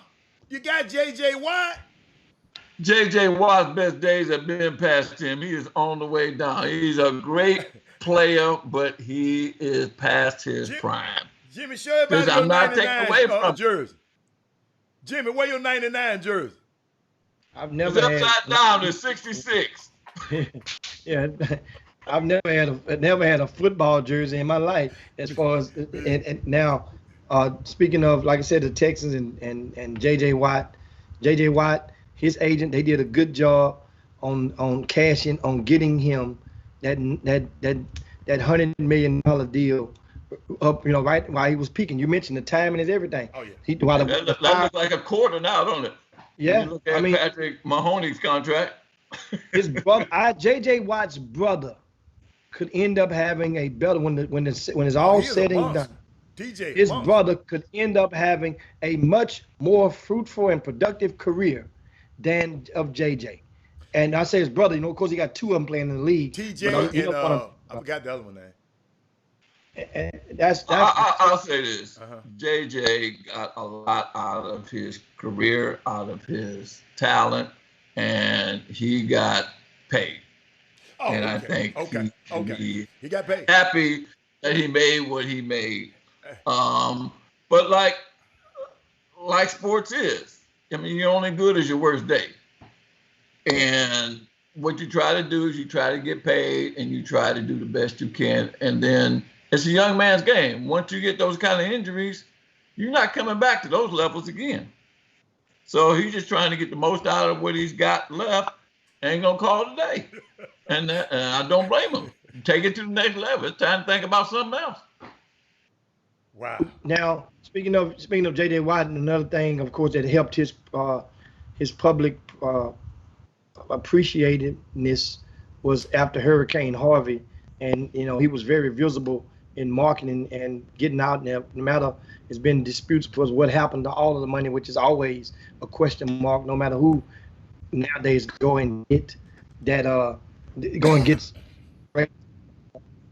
fundings during travesties. I'm sorry about that, guys. But what are your thoughts on NBA players and their marketability for non-quarterbacks now in today's culture versus yesteryear? NFL? NFL only. Okay. And like in yesteryear. You said NBA? No, he said NFL. He meant NFL. NFL. Oh, okay. In their marketability. Like back in the old days when I was coming up, the running backs appeared to be marketed and have more endorsements, much more visible. You knew the running backs. You knew them. Nowadays. Tony Dorsett and O.J. Simpson. Well, think about it nowadays. You can count them on one hand. O.J. Simpson kind of destroyed some of the running back tarnish. But we talking about back in the day, though. I understand. I think marketability is very, very key now.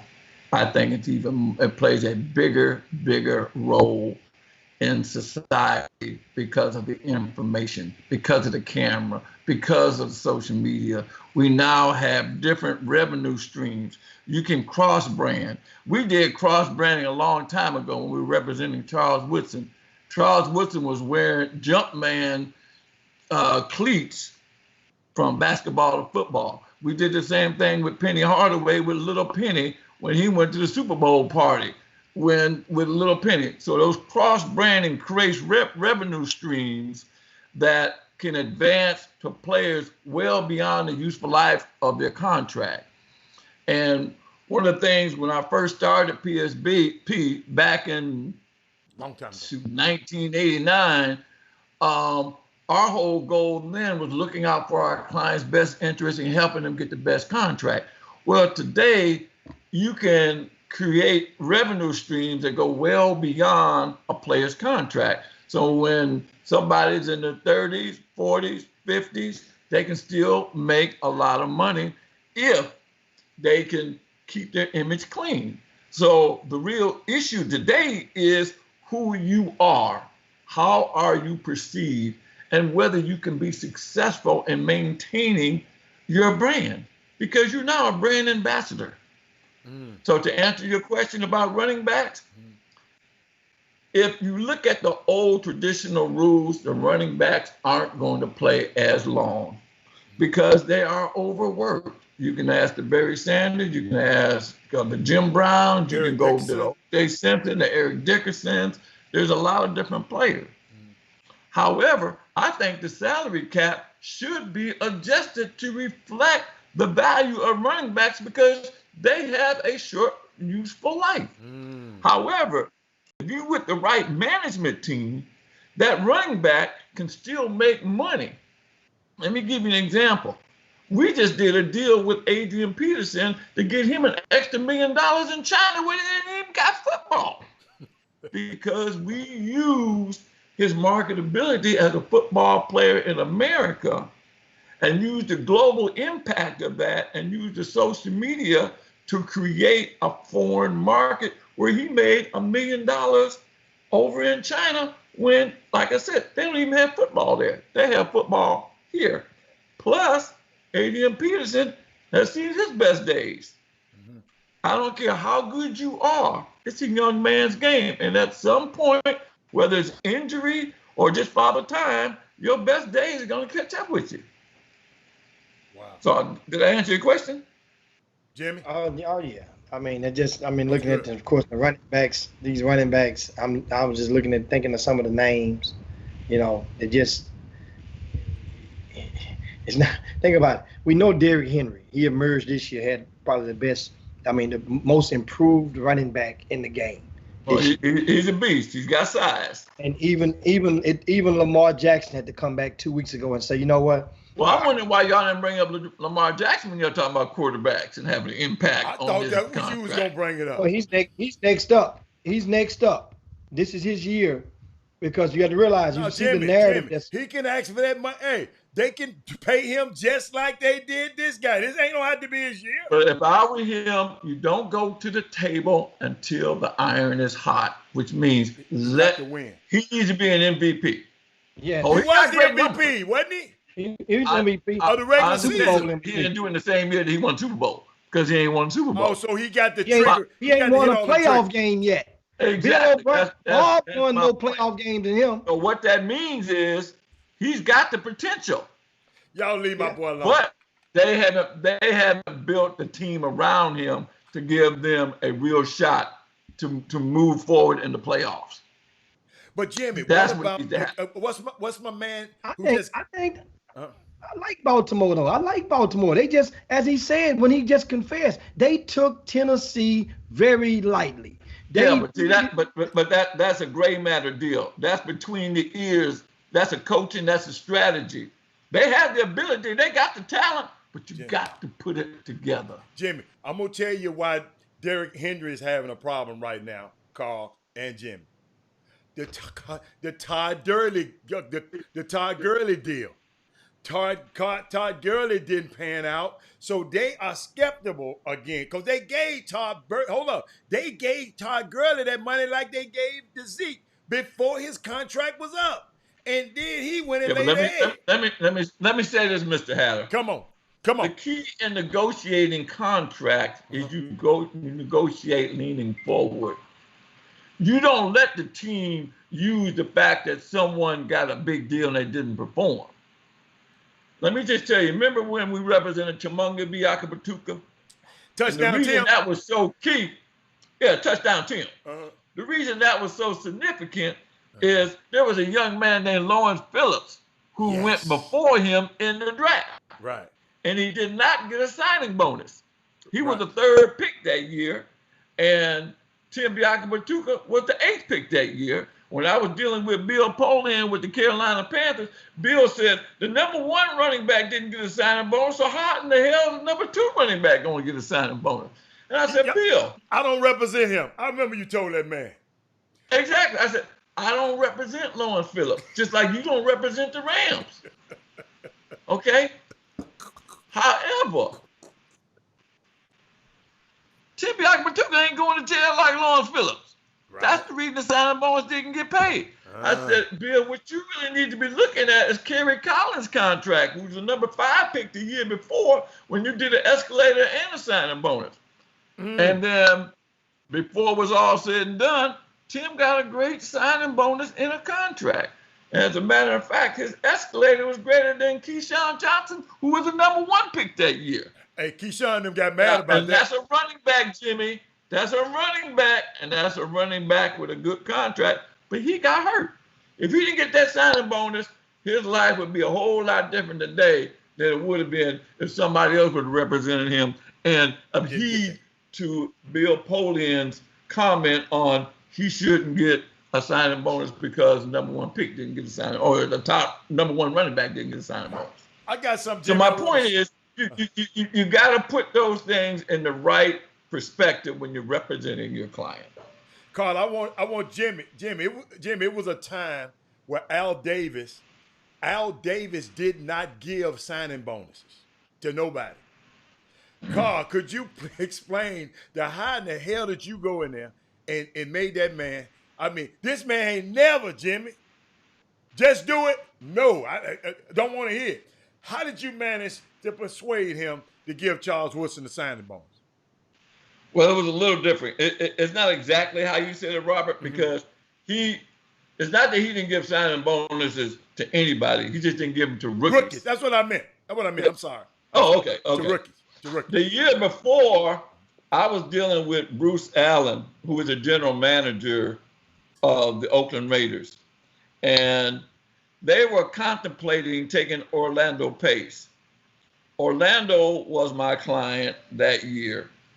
And Bruce had called me and said, Carl, we're moving up to number 2 because we either want to take Orlando Pace or Darrell Russell. And I told Bruce that Orlando Pace and Darrell Russell is a difference between night and day. One's a great offensive player, one's a great defensive player. But Orlando Pace is unique. You got somebody who was 6'7", 325 pounds, who ran a 4.65 40. And the reason that was so significant is because not only is he an offensive lineman, but he came out early. So he was in the Heisman. He was the number 4th runner-up in the Heisman as an offensive lineman. And he won the Lombardi Award 2 years in a row, back-to-back. That showed what kind of talent he is. So the real key is when you're structuring a guy's contract and they have already proved how good they are, and they do it at a young age, that goes back to what I was saying about Patrick's contract. The fact that he has reached such a high level at a young age establishes his value, which is why a team buys into that. Same thing with Orlando. Now, the problem that we were dealing with is Darrell Russell didn't get a signing bonus. And the reason Darrell Russell didn't get a signing bonus is because Albert Davis says, I am not going to pay a rookie a signing bonus. So when Charles Woodson came behind Darrell Russell, and we got a contract for Orlando Pace the year before, even though he went to the Rams, we did more on the guarantee side than we did just on the signing bonus. So Bruce Allen and I had some serious conversations about Charles Woodson. I told him before the draft, don't take Charles if you don't plan to pay him a signing bonus because it's just not fair. That was my line of attack then. So Bruce and I got to be pretty good friends. He drafted Charles. Charles said he wanted to be in camp on time and he wanted a signing bonus. I flew out. I've been negotiating with Bruce Allen for a while.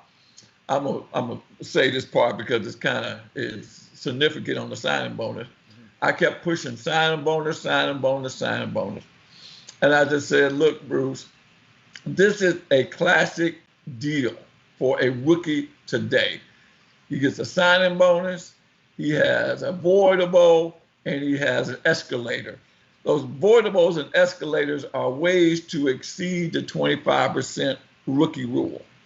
And you do that for top guys. So he just says, look, Carl, I can tell you right now, we're not doing a voidable. I said, the mere fact that he started off with saying he's not doing a voidable meant to me that in the back of my mind, maybe he's going to give him a signing bonus. Now, after that second day of negotiating, they had a barbecue over the head coaches. We call him Chucky, who is now the head coach of the Oakland Raiders again. So we went over to his house. Gruden. John and Gruden. all the coaches. John Gruden, yeah. John Gruden, we call him Chucky. And their whole goal was to try to get me to weaken up on the contract negotiating. So I actually wrote on the napkin, $8 million signing bonus is what I want. The reason I wanted to put that in there because I know they were trying to get me drunk. And that's just part of negotiating, and I understood that, but I kept my eye on the ball, and that was get that $8 million signing bonus. So what happened is Chucky and Bruce Allen got a little drunk, and they said, okay, Kyle, we're going to give you the $8 million. I said, wait a minute, that ain't all I want. That's just the signing bonus part. So then we agreed to meet breakfast the next morning, and what we worked out was not only the signing bonus. He said, Carl, I'm not going to give you a voidable. I said, okay, don't give me a voidable, but I'll take the escalator. Let me tell you the difference between the escalator and the voidable. The voidable is when you take a long-term contract, let's say a 7-year deal, but based on the conditions in the contract, you have an opportunity to shorten it. Well, the reason you want to shorten it is so that you could go back to the well and get more money. The reason you want a long-term deal in the first place is so you can maximize your signing bonus.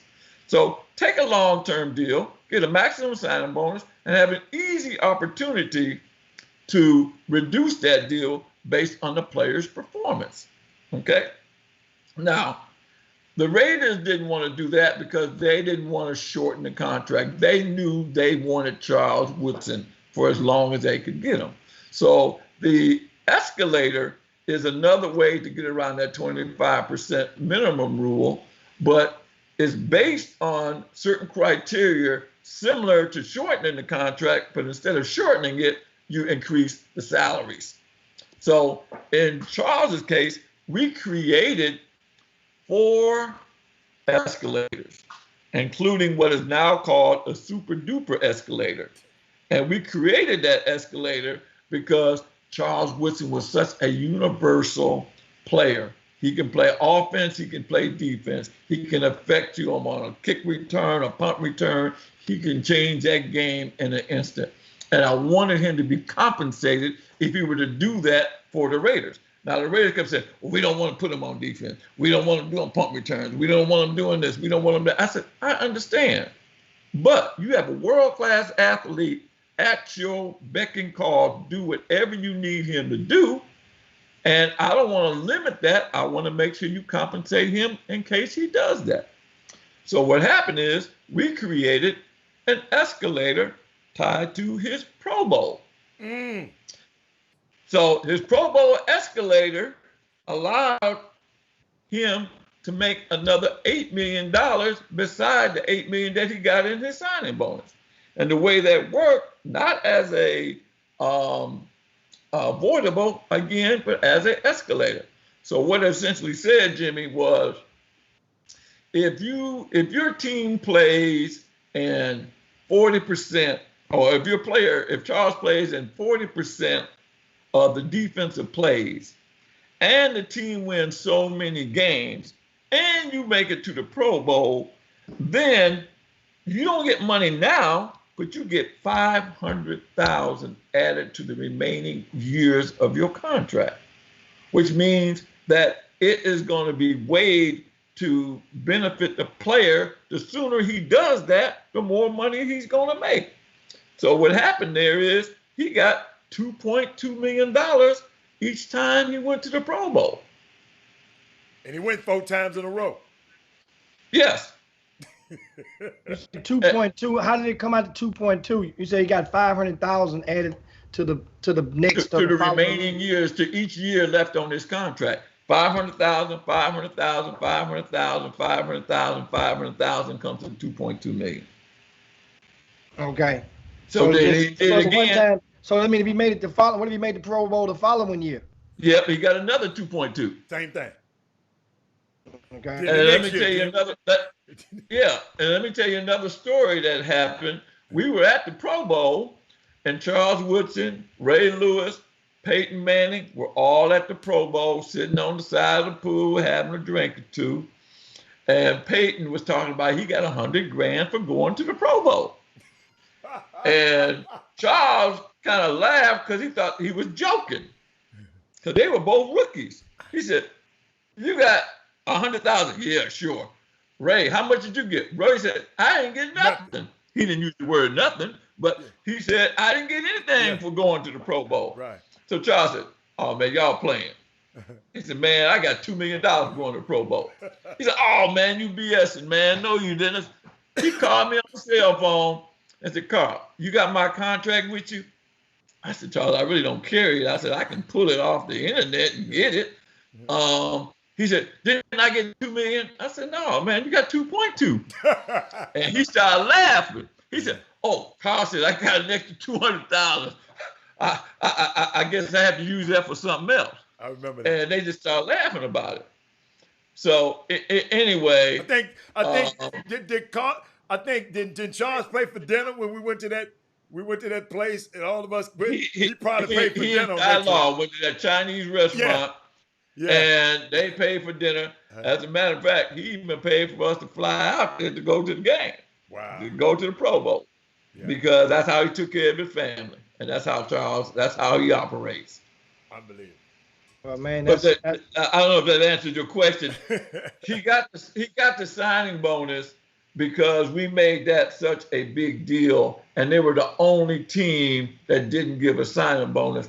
And I just said, "Look, you don't want to do this to a player like Charles Woodson." So he said, "Look, let's do a trade-off. I will give you the signing bonus. I will give you an escalator, but I'm not going to allow you avoidable." That turned out to be the best situation because we weren't trying to shorten his time there. We just wanted to make sure he got paid and compensated his fair market value. They gambled that he wouldn't go to the Pro Bowl, but they couldn't say anything because that helped the team. They just had to pay for it. And Jimmy, I will add, Deion Sanders didn't even do that. So they didn't think that was going to be reachable. Deion Sanders nobody in the history of the NFL, defensive back or any other position, got that kind of money for going to the Pro Bowl and this rookie contract. But now you can't do that in the contracts. They changed the rules. They changed the rules. Jimmy, what you got? We can wrap this thing up. Yeah, man.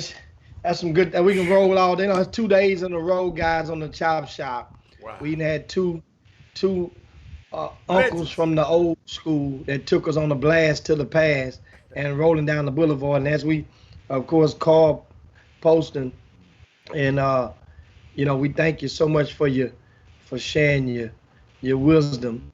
And I'll send you guys a check, man. I want to give a shout out, Alf. we gonna cash out. He said, okay. He said, can you speak on Well, the I'll just send y'all the invoice then. Okay. Send it right to Hatter too. Okay. Yeah. Appreciate it, guys. You guys be safe out there. Hold on, Carl. We got one more question. Well, one more question from Alfio, and he's really, really admired you and spoke highly of you during the show. And he says, he asked, can you speak on the Kellen Winslow Jr. deal? There ain't nothing there. What you want to know? Talking about when we first did the deal. I know. Okay. I'm gonna tell you what's very interesting about that whole concept, and it's very relevant today, is that it's based on information. Obviously, Kellen Winslow Sr. was in the best position to get the most information to find the best representatives for his son. 1, he was a Hall of Famer himself. 2, he also played the same position. 3, he also was a lawyer. 4, he was also a commentator. So he knew every aspect of seeking information to find the best people for his son. So what he did is he said he was going to bring 4 of the best agents together to have an interview. We were not even included in that first thing because he was requiring a fee. And I told Eagle to do that. So we checked with the PA, he checked with the PA. And then I told him, I said, look, let me convince you. I said, look, you bring us in there, I guarantee you we'll knock your socks off. The reason that's significant, because when we all flew into Miami and he introduced me, the first thing he said is, Carl Poston said he's going to knock our socks off. So Carl Poston, you got 1 hour to knock our socks off. So what I did is I went through and explained to the family and to the player and to the player's best friend who was part of the committee how contracts are structured. And Kellen said, nobody has ever showed him how the salary cap works, how money is created through the salary cap, and then why they should pick us to represent them. And what I told him was, I said, Kellen, we get more real dollars per cap dollar than anybody else because that's what we try to do in structuring our deals. And I showed him the ropes and helped teach him how the salary cap works, how to maximize it, and how to use that against certain teams, not as an adversary, but to work with the team, to work with their salary cap situation, to create a win-win situation and putting his deal together. So he ended up being the 6th pick in the draft that year. It was he was the highest paid tight end at that time. That's it. And there you have it. That's the Kellen Winslow Jr. story. And we definitely appreciate it. And how can they, if they have people, some of the viewers may want to follow you on social media or send an email or something to have questions or.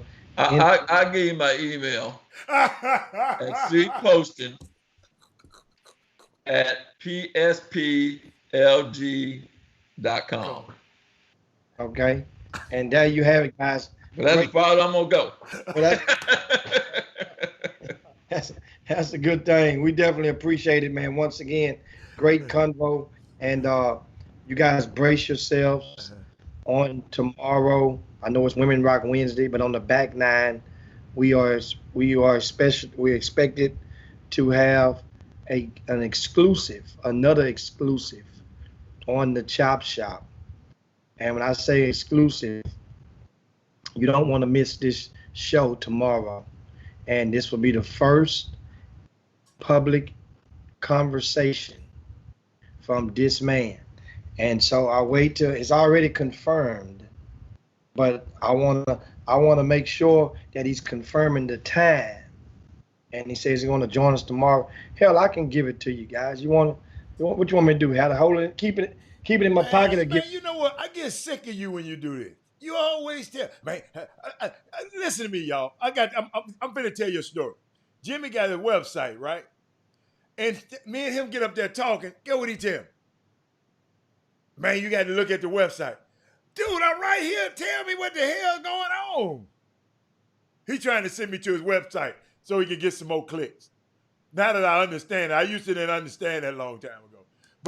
But thank you so much, Carl. You want to talk about it? And Carl, we'll see you later. All right. Okay. All right, appreciate it, guys. Okay. Be safe. Thanks. Yeah, that's it. And also, well, of course, tomorrow I was just telling you, Okay. God, I mean, Who you that's a lot of them want to know tomorrow. No, they don't want to know. I guess we wait till tomorrow and give it to them. They don't want to know. Lastly, I want to leave you guys with I'm going to read this message. And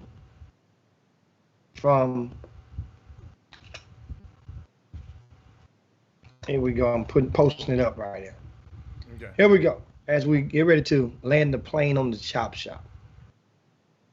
And this is the George McClellan Foundation regretfully is announcing the cancellation of this year's tournament due to the soaring cases of COVID-19 in Harris County, Texas. This is a painful but necessary decision to protect the public health and safety. Additionally, our decision is in harmony with the guidance of local authorities charged with public safety. We wanted to give a special thanks to the various venue sites which have done a phenomenal job of cleaning and taking extraordinary and innovative steps to minimize the threat by this virus. But at the end of the day, we must err on the side of caution. In view of the fact that we are now the epicenter city, which was New York just in 2020. Obviously, this decision represents a setback for our scholarship program to area student athletes. We annually give away at least 2 scholarships as a result of the George McClellan Invitational proceeds. It's also a disappointment for the parents, coaches, the foundation personnel, and community members who benefit from our charitable back to school programs funded by our tournament proceeds. Nevertheless, the George McClellan Foundation always have and always will put the interests of the kids first. Rest assured that we intend to bounce back even stronger with a bigger and better tournament in 2021 once this pandemic is behind us. Thank you for your understanding and support. And that is the statement from Marjorie Taylor with the GMI. So once again, guys, that's why I love it when I see that energy coming and people, especially from people that remain in, especially from black people who remain quiet mouths when you seeing other people doing those events and you ain't saying nothing, you quiet. But then the minute it rolls on down and other people do events, the energy ain't the same. So once again, for the second time this year, as an event that I was affiliated with has shut down, which are our 2 largest events of the season. So all money ain't good money, and that is indeed the comment and the statement from the George McClellan Foundation. Now, you can best believe that there will be tournaments taking place this weekend. Not only in Houston, but in Dallas, San Antonio, Austin, pending the mayor or the elected officials in this state doing what is being prompted by many, that is to just shut it on down, meaning youth sports. And on tomorrow, I'll share with you guys some thoughts as to why the elected officials are so reluctant or hesitant to shut down youth sports. Mind you, if you don't live in Houston, all of the parks which dwell within the city of Houston limits are without basketball rims. Yellow tape is around the swings or the ones that haven't been torn down. So that means the effort is there and the goals are taken in, but at the same time, softball, soccer, volleyball, youth basketball is out and abroad. So you telling me, Jimmy, I'm sorry, you telling me it's some events gonna be going on in Houston this weekend? Absolutely. Somebody gonna still have an event in Houston this weekend. Absolutely. I would, you know, as we speak, there's an effort. Understand? See, and this, a lot of the people, they look at it this way. It's like, well, hell, if they're doing events, I know it's one going on in Tomball, and I know that already we've received requests to I guess to get out the way and let another event operate and resume with some of the teams that was in the GMI. So that's yeah, and once again, you know, we'll see how that goes. But at the same time, if you have the energy and it really upsets you, contact your elected official. That I promise you, they will act on most of the accusation. I didn't realize, I really didn't understand the system worked like that. And they have people that if you call your council person, you won't necessarily talk to them, but they have a person that will answer that phone or return your call. And their job is to, especially if you dwell within their area, they're going to seek to solve whatever your problem by way of return. If nothing more than replying to your, you know, or your voice, or leaving your voice message, or they will act on it. And it's just that simple. We just have to, you know, that's the way, that's politics. So you have to play politics because people ain't gonna do right. And then some people think it's not right. Man, my son gonna play, I'm gonna give a tournament. I just didn't know. I just did not know. That's why my hats is off to guys like yourself and women like Miss Marjorie and Brian Jolivet, because y'all stepped up and said, look, man, it's just not, in other words, I was raised right, however you gonna feel it, however you gonna do it. It's just certain, I got a moral compass that would not allow me to give an event. And every day I see people getting infected by this event, man. So that's an extra feather in y'all's cap, you know. That I mean, I'm watching. Believe you me, and I'm taking names, and that's why I'm sitting up here. That's why I couldn't understand what you said the other day. That you saying this guy's saying, man, if you don't come to this event, then you ain't gonna get ranked. You gonna have problems. I just, and it ain't that I'm trying to be so sanctimoniously, Jimmy. I just can't believe people doing it. Because I've never done it. But you're right. Hey, you know, a lot of people do a lot of stuff. I just wouldn't do these parents and these kids. Absolutely. And the question is, and I just explained to people that already, because the rumor has been out there, because people realized when the schedule was released for the GMI on yesterday, then also people had been going and asking what's the verdict, and Marjorie was soaking on it. And meanwhile, so that means people were going to do so. Rick Nelson is throwing an event, and so Rick Nelson sent and contacted us and say, would y'all mind? We want to get your blessings. If you know these teams, some of these teams are going to play. You mind?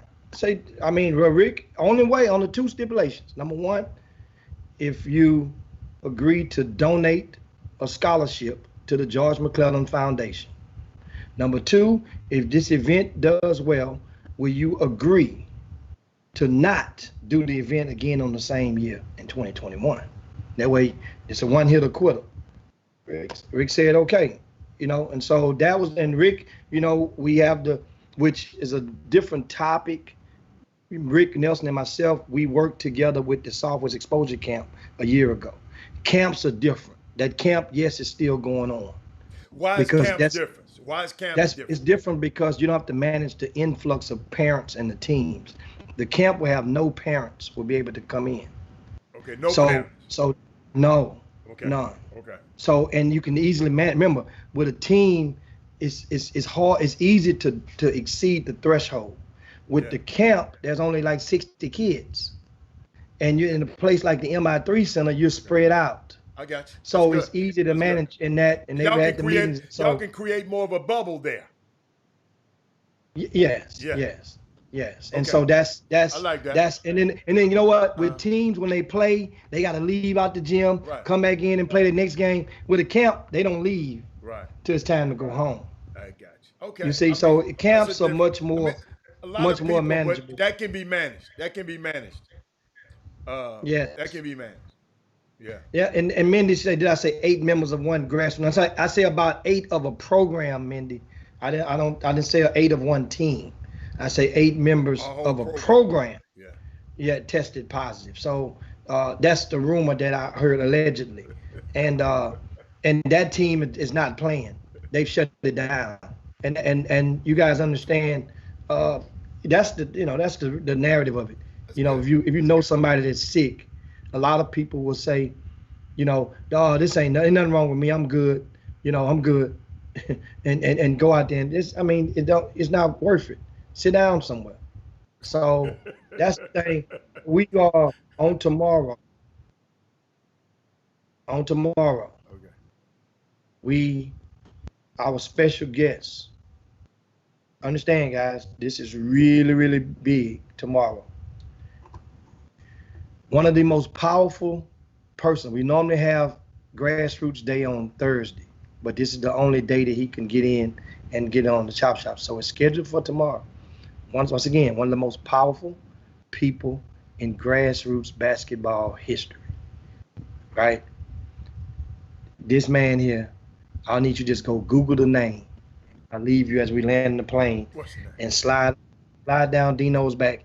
Yabba dabba do this thing. But Google the name, Curtis Malone. Oh, yes. Oh, just Google that name, Curtis Malone. Put basketball behind it. Say no more. And I'll let so you'll see just how Chop Shop moving. And guess what? Also, on Monday, guess what we got on Monday? Hello. I'm listening. We have Chris Dawkins, Christopher Dawkins. Sir, that's right.